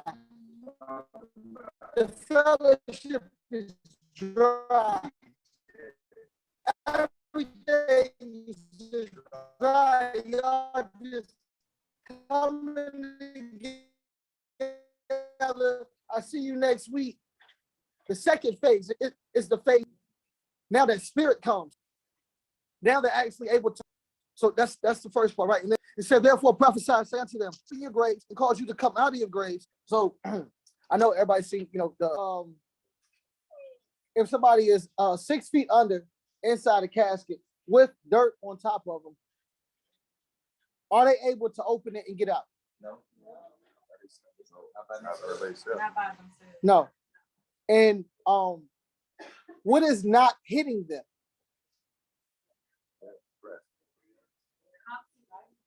Say that again. Light. There's no light. So the Most High said, first I have to open your grave so that the light can hit you. What is the light? Come on, y'all know what the light is. What is the light? For the Torah is a lamp. I'll help y'all to go. Told out. The Most High said, first I have to open your grave. One, so you know that you're dead, because down there you were getting nothing but darkness. That's right. Darkness was on the face of the deep, and he said that let there be light. Oh, so he showed you that from the beginning. That from darkness I have to open you up, so now you get the instruction. You see what you've been missing, but that's phase 1. We have Torah now. We understand we Israel. The nationality is brought back. That's the same thing. The bones, the sinews, the skin, all that. Wonderful. But guess what? Now you get the light, but you're still 6 feet under inside of a casket. You're still in a dead state. But then he said, the second part was, then I'm going to cause you to come out of your grave. I'm going to cause you, that word is Allah, which means to ascend. The same thing that's a burnt offering, Olah, burnt offering, ascending offering, right? So I'm going to cause you to ascend out of your grave. That means I'm going to cause you to live above your dead state. Yeah. All right. Yeah. Bring it out of them. The spirit that is put within you in phase 2 on this side causes you to want to live above your dead state. That way, this is not the end goal. Sukkot out here is beautiful, but this ain't the end goal. That's right. This is phase 1. in order for you to get above the ground. This is the light hitting us. But we're still in our graves, because guess what? Don't sit. This day 6, because you know what that means? 2 more days. And then you got to go back to your grave. Where you're only receiving the light, but you're not above ground. You're still in the midst of dry bones. But phase 2, once he brings you out of the grave, that means you're not gonna be levitating above the 6 feet. No, he's gonna place you on solid ground, and you living above that now. Now all of a sudden, this is what it is. We're in a community. That's right. Then he said, from there, then I'm gonna take you into your land. I'm not taking you from the grave and then no. I'm opening your grave so you see what you need. Then I'm going to give you. He said, I'm going to cause you to climb out of your grave. I'm going to cause you. That spirit in you is going to push like, yo, this kid.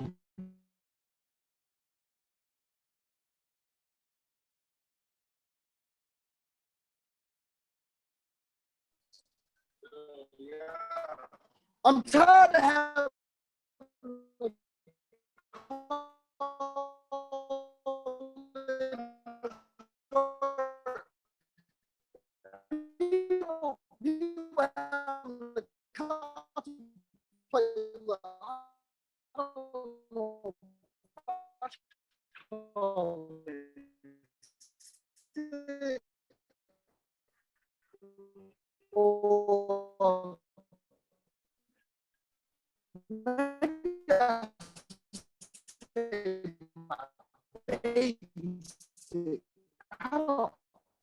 I don't want to wish that. So now everybody got to look up at you from their graves. Then once you get there, then I can bring it. In Egypt, I don't to my land, because you're not doing the foolishness here in my land again. Bring it out. Bring it out. So once your heart is ready, once you are above ground, then we can come home. But this is only phase 1, Mr. Picard. This is only phase 1. That's it. Hallelujah.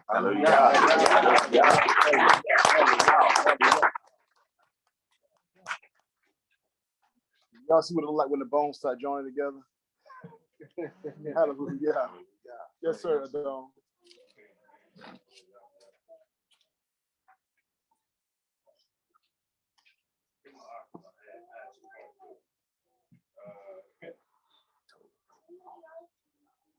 First point I had was everything is correlated. The first thing that popped into my mind was Acts chapter 2. And I actually got my pen and paper, so I got to write all my notes, all my thoughts down. Bear with me.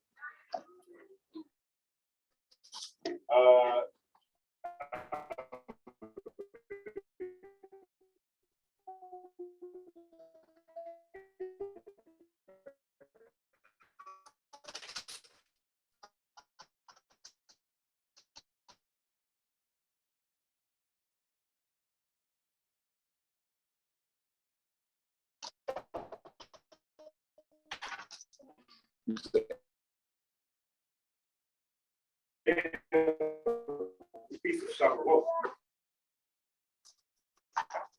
They all were in one place. So when I heard worship on side, all in one accord, all in one mindset, that was the first thing I popped in my room. I was like, okay, I've heard this before.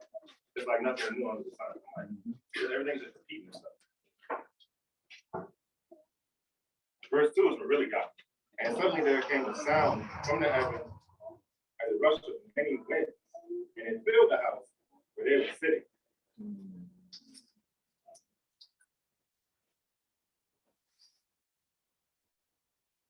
So just like in verse 9, the Most High is pouring out His Spirit while everybody is in one accord. That's what needs to take place. Everybody in one accord, one place, all in one mindset, worshiping the Most High. Get down to this. Feel like a question time.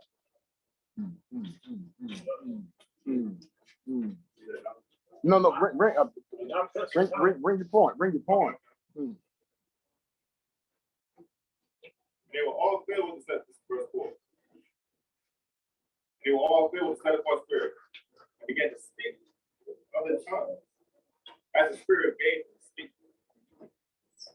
So That's the part, setting apart. Back to life. Being able to see like other people, other nations, like other nations.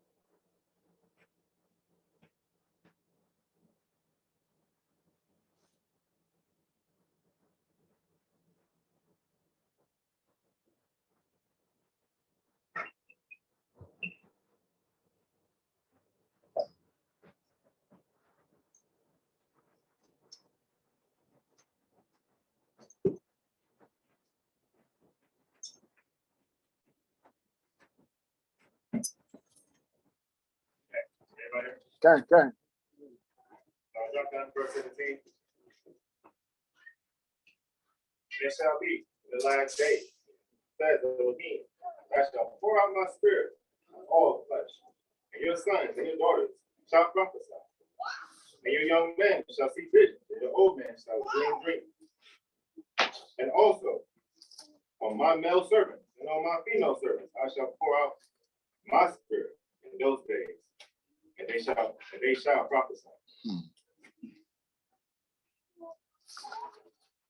Verse 21. It shall be that everyone who calls on the name of Yahweh shall be saved. Yeah.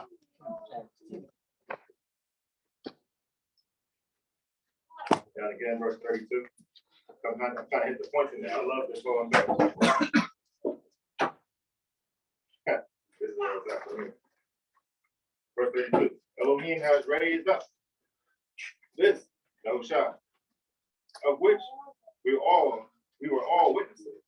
Therefore, having been exalted, just like my heart said, having been exalted to the right hand of Elohim, and having received from the Father the promise of the set apart Spirit, he poured out this which you now see and hear. Of Dawid, for Dawid did not ascend into the heavens, but he himself said, Yahuwah said to my master, sit at my right hand, until I make your enemies a footstool at your feet. Therefore, let all the house of Israel know for certain that Elohim has made Yahshua, whom you impaled, both master and Messiah.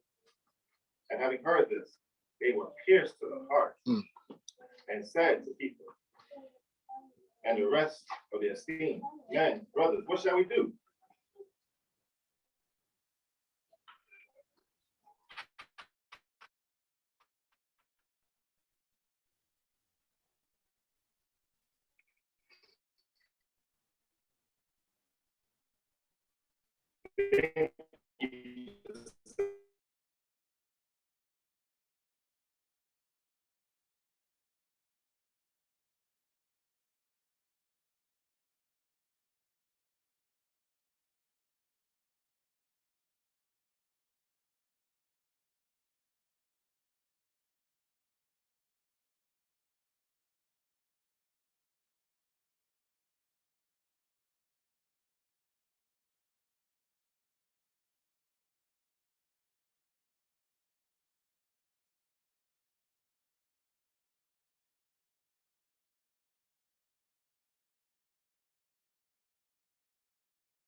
And I was like, okay, let me do some digging.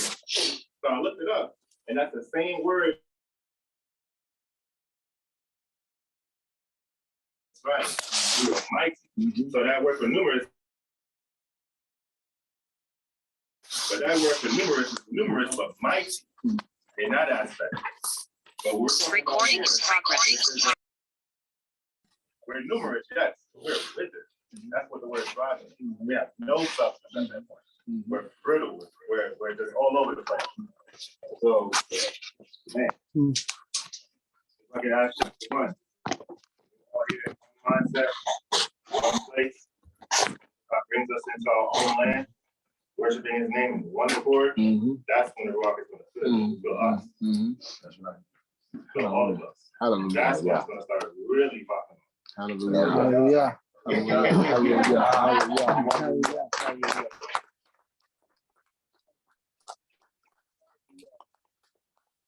Lord, I praise the Most High for having you go there. I'm just going to share a conversation me and Iman just had today, and me and a couple of Akim have had, right? So out here, with the ones that we've been having, our language has been love. And we was talking about how we have a language barrier right out here within our mishpachah, but it seems like there's no barrier because it's still love. We have Estelle, we have Rosa, we have Senora Elisa, and we have Ray. They do not habla English as well as everyone else, and we don't habla El Español as good as Misha. For the one of us, Misha can speak fluent El Español. And we were saying, I would like for the gift, when I was talking to Iman this morning, I would like for the gift of the Ruach to fall upon us so we all don't have to try to learn Spanish to be able to communicate with our brothers and sisters, nor should they have to try to talk English to speak with us, but the Ruach come upon us where we can communicate and understand each other fully because we love them and they love us, and we're achad. But as you just said, we have to be together because the Most High gonna want us to see his power, and it starts with these rehearsals. In order for us to have faith the size to really move some of the sickness out of here, he's gonna start showing us little glimpses of his power. That's what strengthens our faith. When that tongue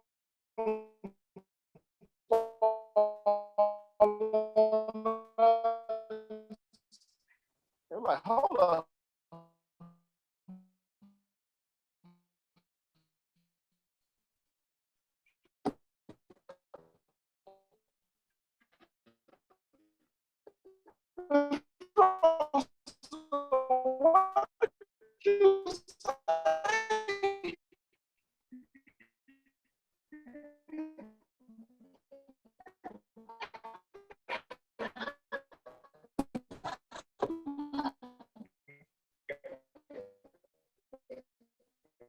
I understood it. She wasn't speaking English. I understood her.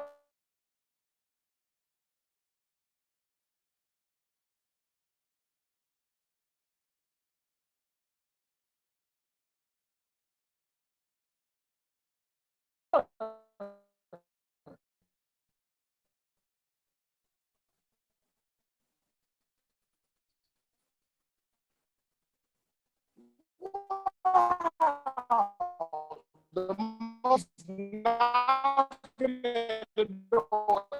He knows you want to let him in.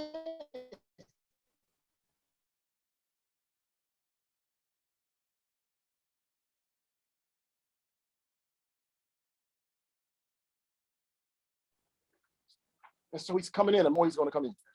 Hallelujah. When things don't necessarily, and when God, and when we think about my attitude, like, hey, y'all hold my halo a little bit sometimes to stop, breathe, and then they slow to speak, so one is not quick to anger. And it, when you spoke to me in my head, it reminded me that I need to continue to exhibit that same love and compassion to people who aren't necessarily in this walk, in this culture, because they aren't aware or have turned a blind ear to it. And like you said, anybody else would probably have, but it I guess for me, I believe the Ruach came through that night. We caught that gust of wind. Hallelujah. Came. And I don't know how I would have reacted, but I know I react the way I need to. Hallelujah. Praise So God. I see my small growth just in that instance. Hallelujah. Hallelujah. All praise. I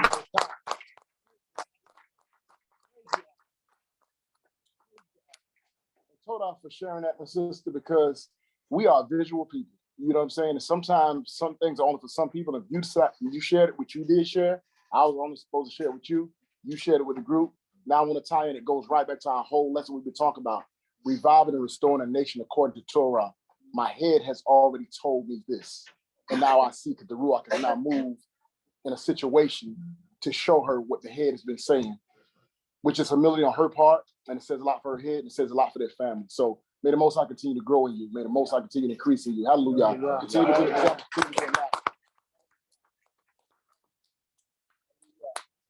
Praise the Most High. Praise the Most High. I want to share this, and I want to back off what the coach said, because this is for all of us.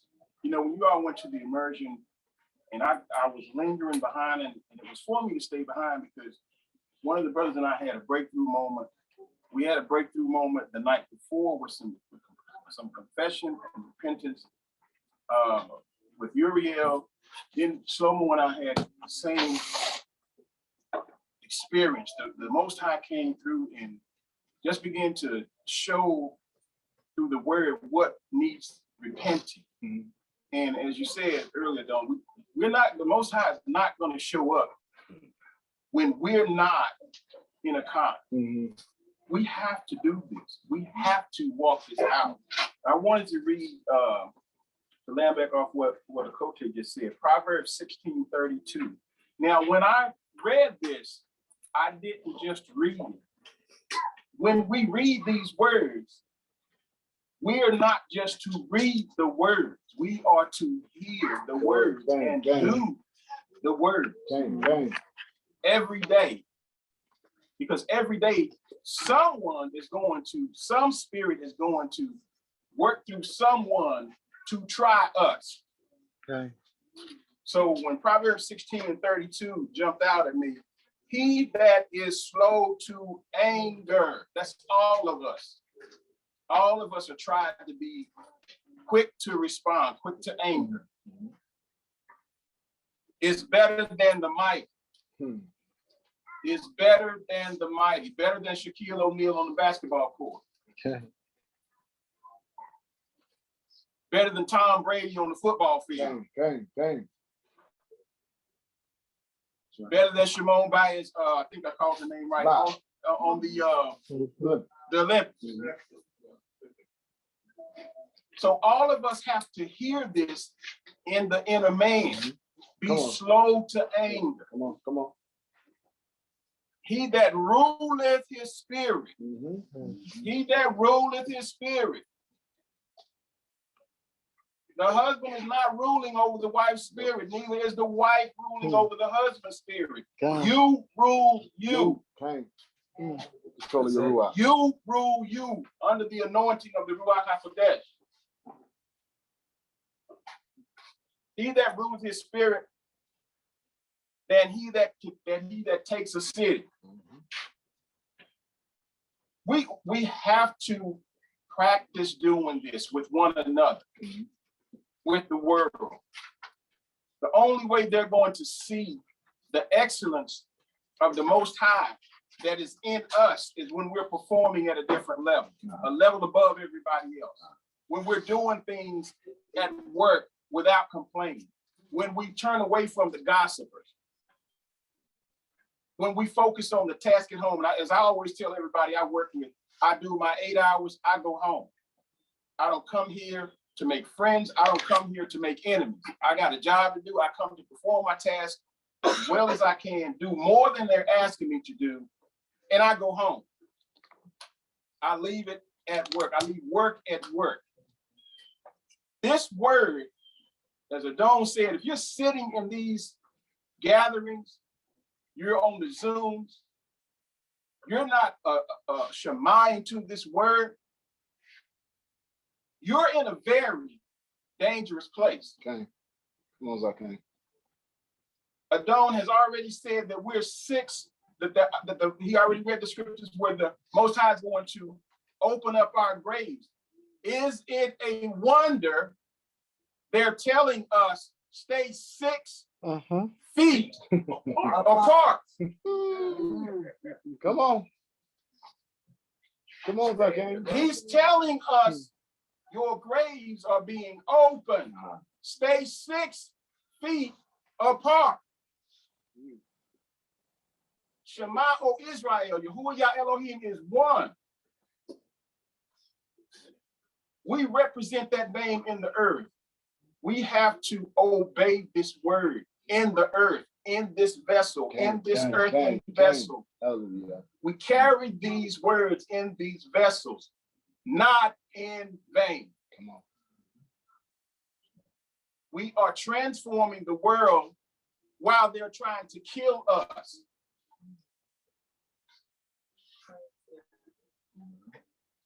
Shema, O Israel, Yahuwah Yah Elohim is one. He is one. He is one in all of us. That there be no more divisions, no more I can do this better than you, that all enmity, all jealousies, all things that we have been trained to accept as a way of life, let that pass away with the old man. Come on, come on. Die daily. Come on. Choose to die daily. Be the walking dead, if you will. Because we are inheritance of eternal life. As Maurice Schmack said, we see glimpses of it. When you see that glimpse, it's going to be so amazing. When you see that little snippet that the Most High is giving you, each one of us can see it, but only in part, because the full measure of the Ruach HaKodesh does not return to us. And he's only, the Ruach gave me this months ago, going to do it in increments. He changes the frequency, you got to match the frequency. From the little ones to the elders. Come on. We have to obey. We have to obey. I'm learning to incorporate in my walk every morning. I'm going to give 100% today. I'm going to give 100% of my strength, will, intellect, might, and power in 100%. You all have your own mantras and you all have your own things that will motivate you. But that's mine. You can borrow it if you like. I don't own it. I was taught it. But do 100%. Love 100%. Worship or worship. 100%. Worship. Hallelujah. Worship. Hallelujah. Worship.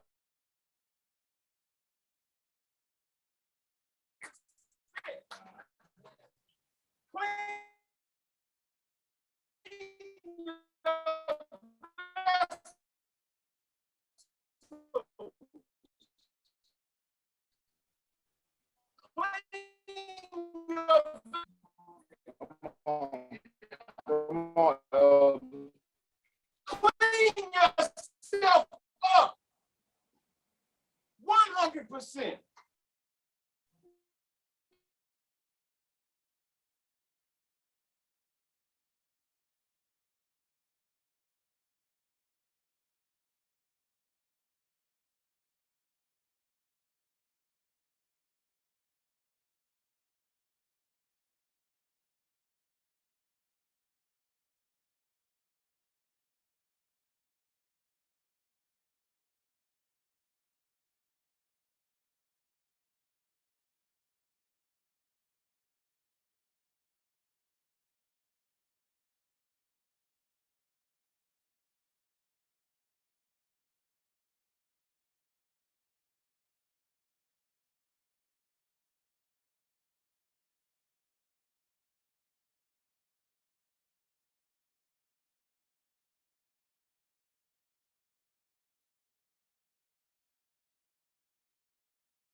That's not the sake of the sake of salvation of the soul.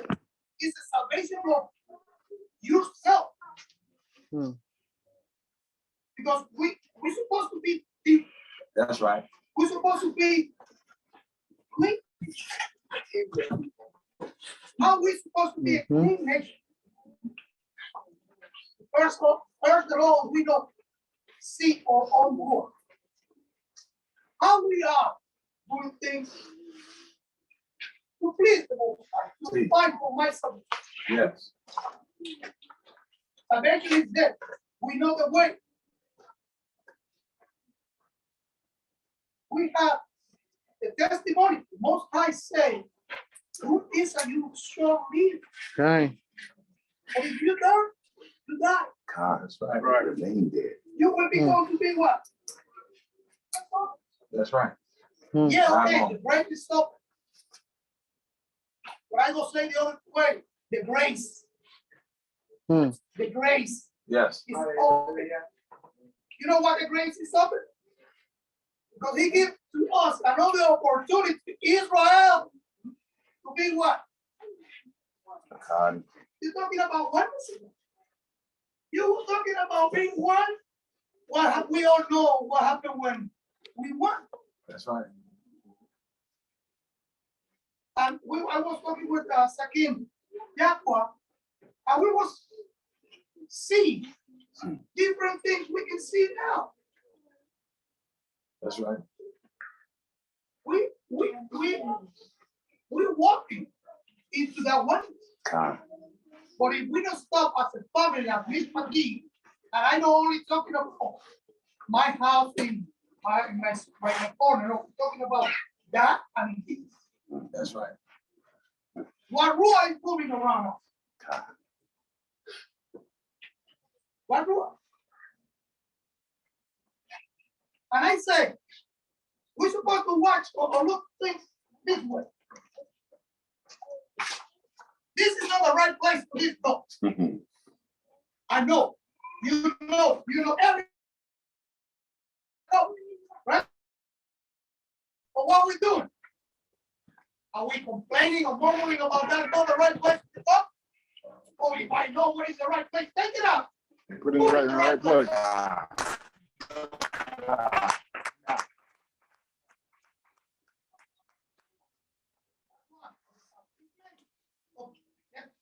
always pick ourselves and save ourselves of the contamination we try to feed.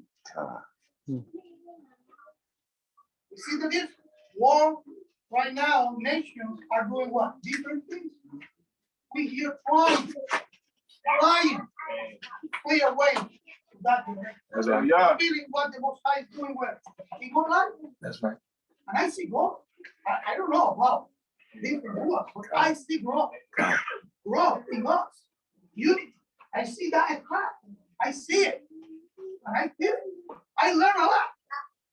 And this is what we will be together. And Most High provide me with more, for my own work. God. But we need to be able to seek truly, That's right. honest, open, clean people. It's time to Israel be clean. Hallelujah. Hallelujah. Be clean. Hallelujah. All history in a book. We know the mistakes of For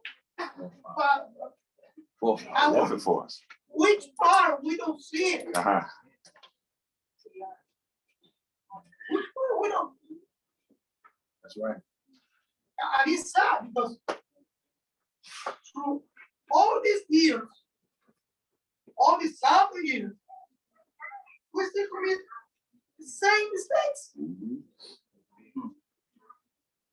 We don't want to flee for this generation.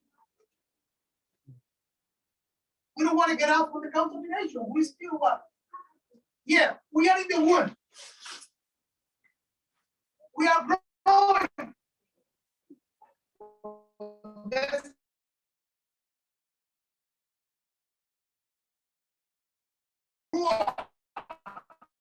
strong.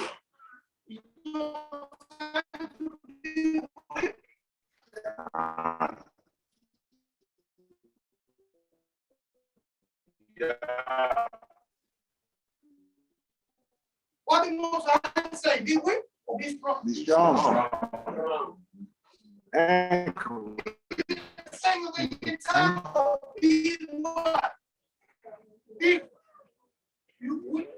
we know what we are. We are Houston. That's right. Queens, kings, royal Teachers. come on, bro. How the royal people. That's right. Royal. Come on, y'all. I just got to get this out real quick. I'm gonna be full. And Mr. McCall, I hope y'all enjoyed this segment. I'm gonna give yourself the closing statements after I make this statement. And I hope I'm not bringing a low to the high that we rode in on. And hopefully now that we're having a renewal of the mind process, it will not bring a low to the high because we remain on the same frequency as the elder was saying, because we just try to be on a frequency of correction. I'm just gonna set this just real quick. My Ishai gets on me a lot of the times because the way I discipline the children is a little different than most. I go for a while and I see things and I don't say anything. And I said I use it for teaching purposes later because I'm trying to observe and make sure I see things a certain way. And then I use it for a teaching example later, according to something in scripture. And if I want mercy from the Most High, I have to be merciful. So with that being said, we talk about a whole lot of salvation. We're talking about being one, being led by the Ruach, having community. But I'm going to tell y'all, if we don't learn how to obey, we won't make it. We will not make it. From the simplest thing, we can't learn how to move together as a unit. Sometimes we want to understand or know too much. Sometimes you just need to know who said it, who's in charge, and this is the structure that's put forth. Because something we've been asking this past couple of weeks, we've been asking, how do Israel, who had an Elohim so close to them, always go back off? Like, how did they get back to going off? And it's one little thing at a time until it becomes a custom. Right. And if we all have to set examples, then we have to set examples, and don't let someone else that set an example that goes outside of the command, then you start following that example. You still be the one to follow the example that you're supposed to set. Because if not, you can see how a whole community can get out of whack from one example. But if 10 people would do what they're supposed to do and one person mess up, it's easier to correct the one person than 10 people. But if only one person is doing what they were commanded to do and 10 people are not, that's a whole much more that you got to try to fix in the community. Giving that whole big visual as to, and then there's going to be those who just don't know anything because they wasn't present when the command was given. So they're only going to follow what everybody else is doing. That's how Israel also as a nation got off into wickedness, because some people came around at a time where they're born into what's already going on. So this is right. And so not to try to bring it down, just to show, and I'm going to give somewhat of a visual. I'm not going to. There was one thing that we asked everyone to do out here, with the exception for about six. We're going to unload the cars in the back and come back out here and park. And I've told some people personally myself to put your cars out here. And I was told yesterday that Kanakya and Yosef need to be acknowledged. Because they're like Aaron, Slika, Joshua, and Caleb.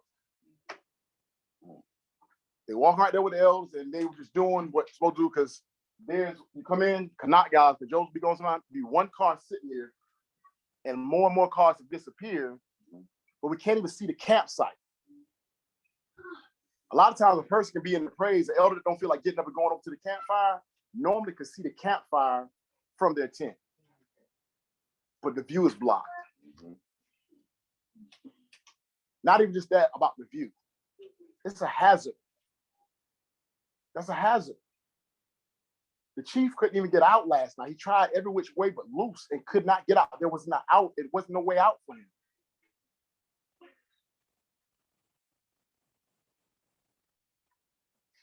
The wood, the supply truck, we have a couple of them in the camp, could not get out. We have security.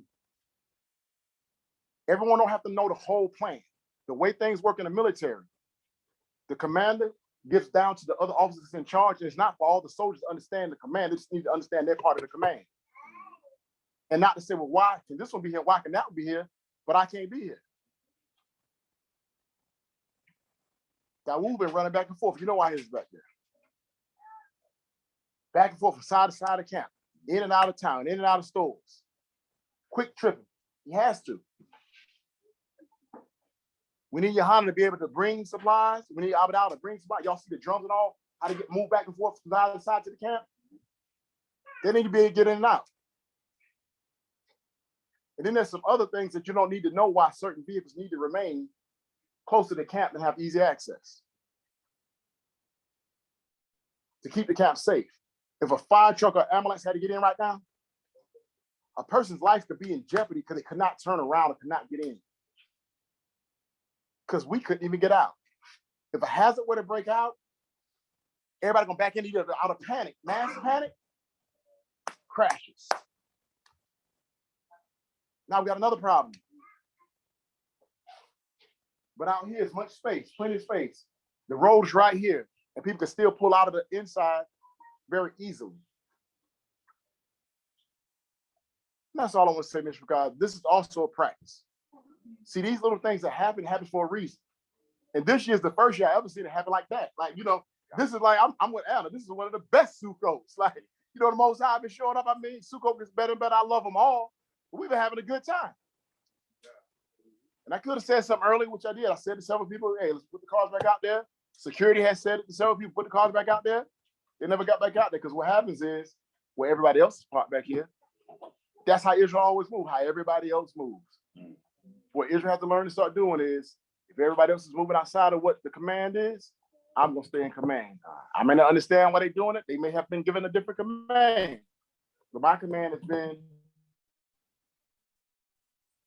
to unload my car in the back. If you run there for a quick supply run to take the groceries and things out that you went to get, we to the end of this now. We could have said it earlier, but you know, we use the car park. We ain't saying carry heavy loads back to the back, pull in, get out, run in and get somebody, pull in, run and get it real quick, but pull back out so the supply trucks can continue to run so it can be a safe environment. So people can walk to the bathroom in peace. Now walking around trying to squeeze through cars and all those different things. The children play space or play area. Hit someone's vehicle, that would have been a whole nother issue in the camp. Well, how are they supposed to play when they're out here in the wilderness? When we all in town, it's really not no place for them to run. So not trying to be hard on anyone. I'm just saying this is the mindset that we have to learn to start to have, that we have to learn to follow instructions because there's a purpose behind it. Sometimes you don't see the whole purpose, but there's a purpose behind it. You know, these things have been thought out, you know, and we understand that with any rule, as the Most High has, there's grace or a gift to any rule based upon what a circumstance or a need may be, okay? But if that need is something that is not a need that we seem to see necessary, that needs to change the rule, then the rule will be for everyone to unload back there, with the exception of those who've been given approval to be back there for the reasons that we know why they have to be parked back there. And I just want to share that also because we also need to be able to see ourselves and grow. The Father gave us something little that shouldn't offend anyone, just to show us how we need to learn to move and follow the instructions. All right. Yosef, I said I'm giving you the last word. So I want to give Isaiah and Kayilia. I believe Kayilia might be on exactly what I'm talking about because she raised her hand because I seen Isaiah's hand go up before that. So I'm gonna let you respond first, Kayilia. Then I'm gonna go to you and Yosef, you get close. Yeah, based on what you said, the scripture for me during this time, since we've been out here, I'm gonna read the three scriptures. It says, do not be led astray. Elohim is not mocked. For whatever a man sows, that he shall also reap. Because he who sows to his own flesh shall reap corruption from the flesh, but he who sows to the Spirit shall reap everlasting life from the Spirit. And let us not lose heart in doing good, for in due season we shall reap if we do not grow weary. So then, as we have occasion, let us do good to all, especially to those who are the household believers. Since Sukkot has started, the theme for me has been do not grow weary in well doing, and just doing what we're supposed to do when everyone else isn't doing what they're supposed to do. And filling in the gaps because your example helps everyone else to remember theirs. Kind of like these things. So when he said that, it was just like, we do, as Israel, we veer off because of the fact of what everyone else is doing. We're like, we see and then we do. So if more of us is doing what we're supposed to do and not getting weary and doing what we're supposed to do, then everyone else will be able to pick up the slack and do what they're supposed to do. Hallelujah, hallelujah, hallelujah, hallelujah. Hallelujah. I just want to give a precept to what Maureen was doing with Acts 2 and also with the rest of the field as well. And it's Philippians chapter 2. This is in King James. Starting in verse 12. And I'm just going to read it and then let's keep your spirit. I think it out here like verse 12. Wherefore, my beloved, as ye have always obeyed, not as in my presence only, but now much more in my absence, to work out your own salvation with fear and trembling. For it is the Most High which worketh in you both to will and to do of his good pleasure. Do all things without murmurings and disputings, that ye may be blameless and harmless, the sons of God, without rebuke, in the midst of a crooked and perverse nation, among whom you shine as lights in the world. Hallelujah, hallelujah, hallelujah. Hallelujah.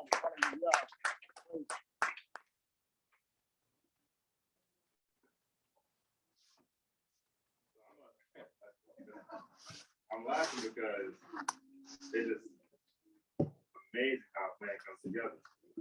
I'm a student. I'm sorry. I gotta take that. So I'm gonna follow on with my heart because he beckoned me to read the whole entire thing. I wasn't gonna do it, so I gotta do it now. But listen to this. Really listen to this. I'm gonna start at verse 40. On my heart. And with many, this is verse 40, next chapter 2. And with many other words, he earnestly witnessed and urged them, saying, be saved from the crooked generation. My ox has brought out a flaw that we all have, starting with this guy first, right? But guess what? My car's in the back too. I couldn't get out. Shane, I get it. But this morning I had a way to move my car. If I had woke up early enough and had that due diligence to move it, I would have did so and followed instructions like it was put out from jump, right? But listen to this. Both my sis and my oxes brought this out. Verse 41. Then those indeed who gladly receive his word were immersed. I'm glad to hear these words. Hallelujah. It forces me, right? My ox said it. I'm not gonna remember. I'm gonna take that heat. I'm like, oh dang, my car's back there. I got a big car, I ain't gonna lie. But dang, I totally understand that, you know, when he said those words, I was like, dang, that is a fire hazard. That is a safety hazard. Coming from a line of field, I know being in the military, safety is paramount. It's paramount.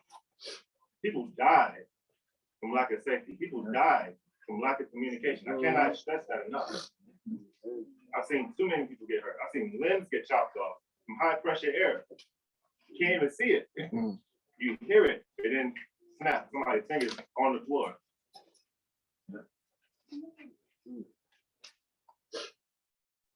I'm a harp on immersed. But Kane just said it.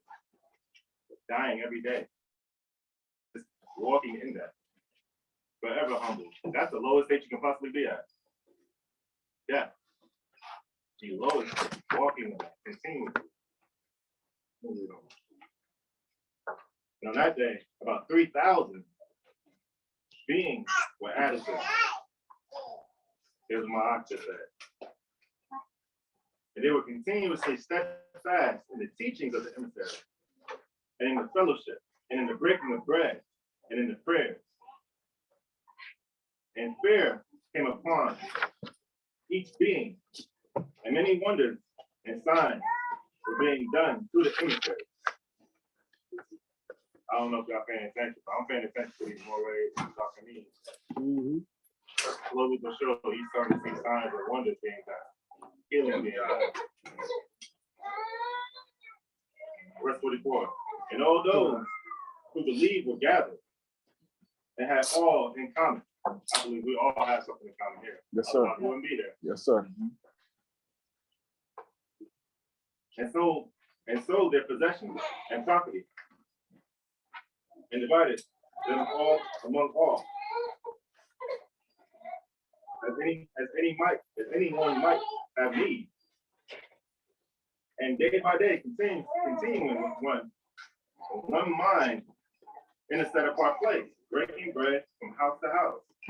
They ate their food with gladness and simplicity of heart, praising Elohim and having favor with all the people. And the master added to the assembly those who were being saved day by day. So just to sum it up, like I said, my eye brought out a flaw. I'm gonna correct mine right after this. I'm glad those words were brought out. I really am. Because it seconds us to continuously walk in righteousness, to walk straight in this walk, giving praise to Elohim. And that's all I have, fam. Hallelujah, hallelujah, hallelujah, hallelujah, hallelujah. John, yourself, thank you for your humility and thank you for your example. Hallelujah. Hallelujah. Hallelujah. King said he wanted a few words. I'm gonna give you a few words. Yes, just quickly. When we started this chapter, we see in several places where the scripture says that you will know who I am and that I'm in the midst of you, right? Over it, we see that several times, that then you will know. After Ezekiel has breathed, that ruach across the bones and to the winds and all that stuff is coming back together, then you will know I am, and I am in the midst of you, and then that last verse 28, where it says, and then the other nations will know that I am Yahuwah, and that I dwell with Israel, but the thing is we got to receive that breath and then start reflecting who that breath came from, like the Moray said, he's not going to put you back in that land and you're going to squander it again. You got to receive that ruach. And I just, that's when we start to become intimately familiar. Now now you are intimately familiar with who I am. And now that you are intimately familiar with who I am, now the other nations will know who I am because of you, and I'll just kind of give it a little visual. When I first started, I won't say first started, but I started to take offense when somebody says, well, why everything has to be about the Bible? We're just having a normal conversation. Why does everything have to be about the Bible? Why does everything have to be about? Now that I'm more intimate with what the Most High has said through His ruach, that I can see a lot of things that He's told me in the conversation that we're having. You know what I mean? And that's when we know that the Most High is in the midst of us. We start reflecting that, and then the other nations start to see the Most High, becoming intimately familiar with the Most High. So I just want to say that breathing across them bones and then that body coming back together, and now we're reflecting who gave us that breath and brought us back together. Then we know, and the Most High says, now you will know. Now you are intimately familiar with me. And now that you're intimately familiar with me and you're back together, the other nations will know who I am. Hallelujah.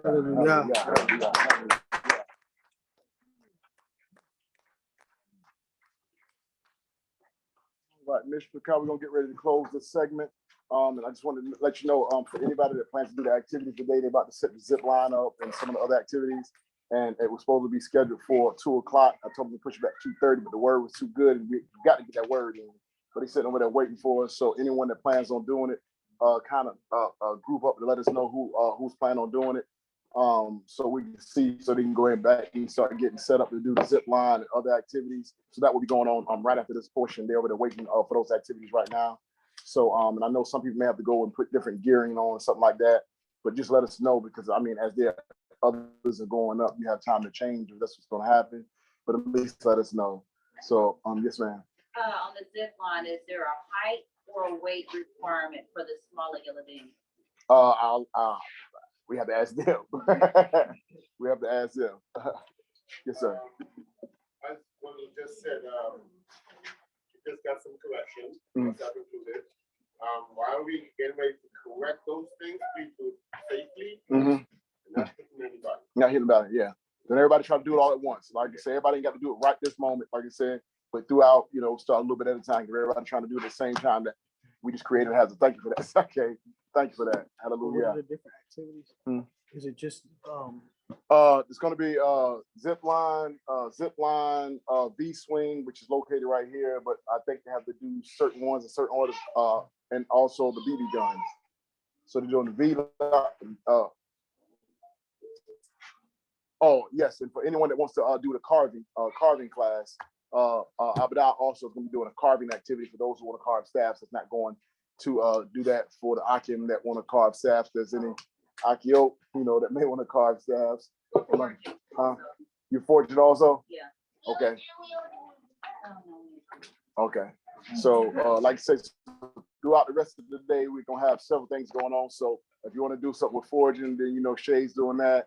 Adon, Abadal will be doing the carving of the staffs and showing Akim how to carve their staffs if that's something that you would like to partake in, as well as like I said, all the other activities.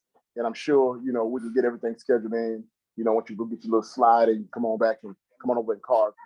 So yes, yes. Okay. And then tonight, because tomorrow begins the great 8th day. So today we're actually gonna officially have the game time. So we'll have face hand and all that, but there will be a spades tournament tonight. At so we're just gonna go ahead and just go ahead and make that official, so we can stop waking y'all up at 3 o'clock in the morning. That's what I'm saying. Like my kids right there. I'll be out. I just got an announcement. Jermaine, Salamo, that's our 2 chief security. Okay. So when y'all ready, they're gonna be directing traffic one at a time for y'all to park y'all vehicles. So wherever y'all need to tank up, y'all want to park there. So long, them 2 right there, that's 2 chief security. You'll be guiding y'all. Y'all any questions on them? That's all I have. All right. Close up with a quick tip. Yes, sir. Yep. We said, "Marty Mapanyah with them."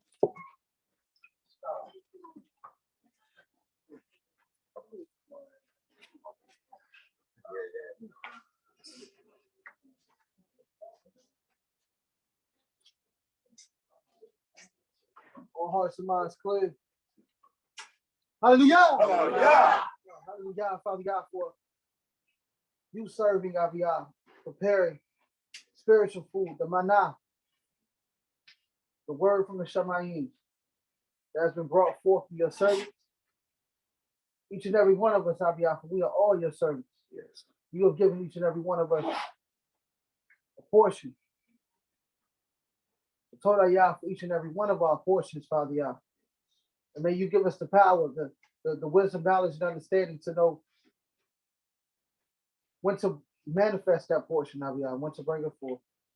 We pray, Aviyah, for safety on each and every activity that we do, whether it's zip lining, carving, BB guns, or the V swing, Father Yah. Allow all equipment to work functionally.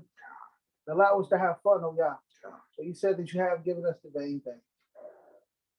And first, we must acknowledge, hear, and obey your word. So we thank you.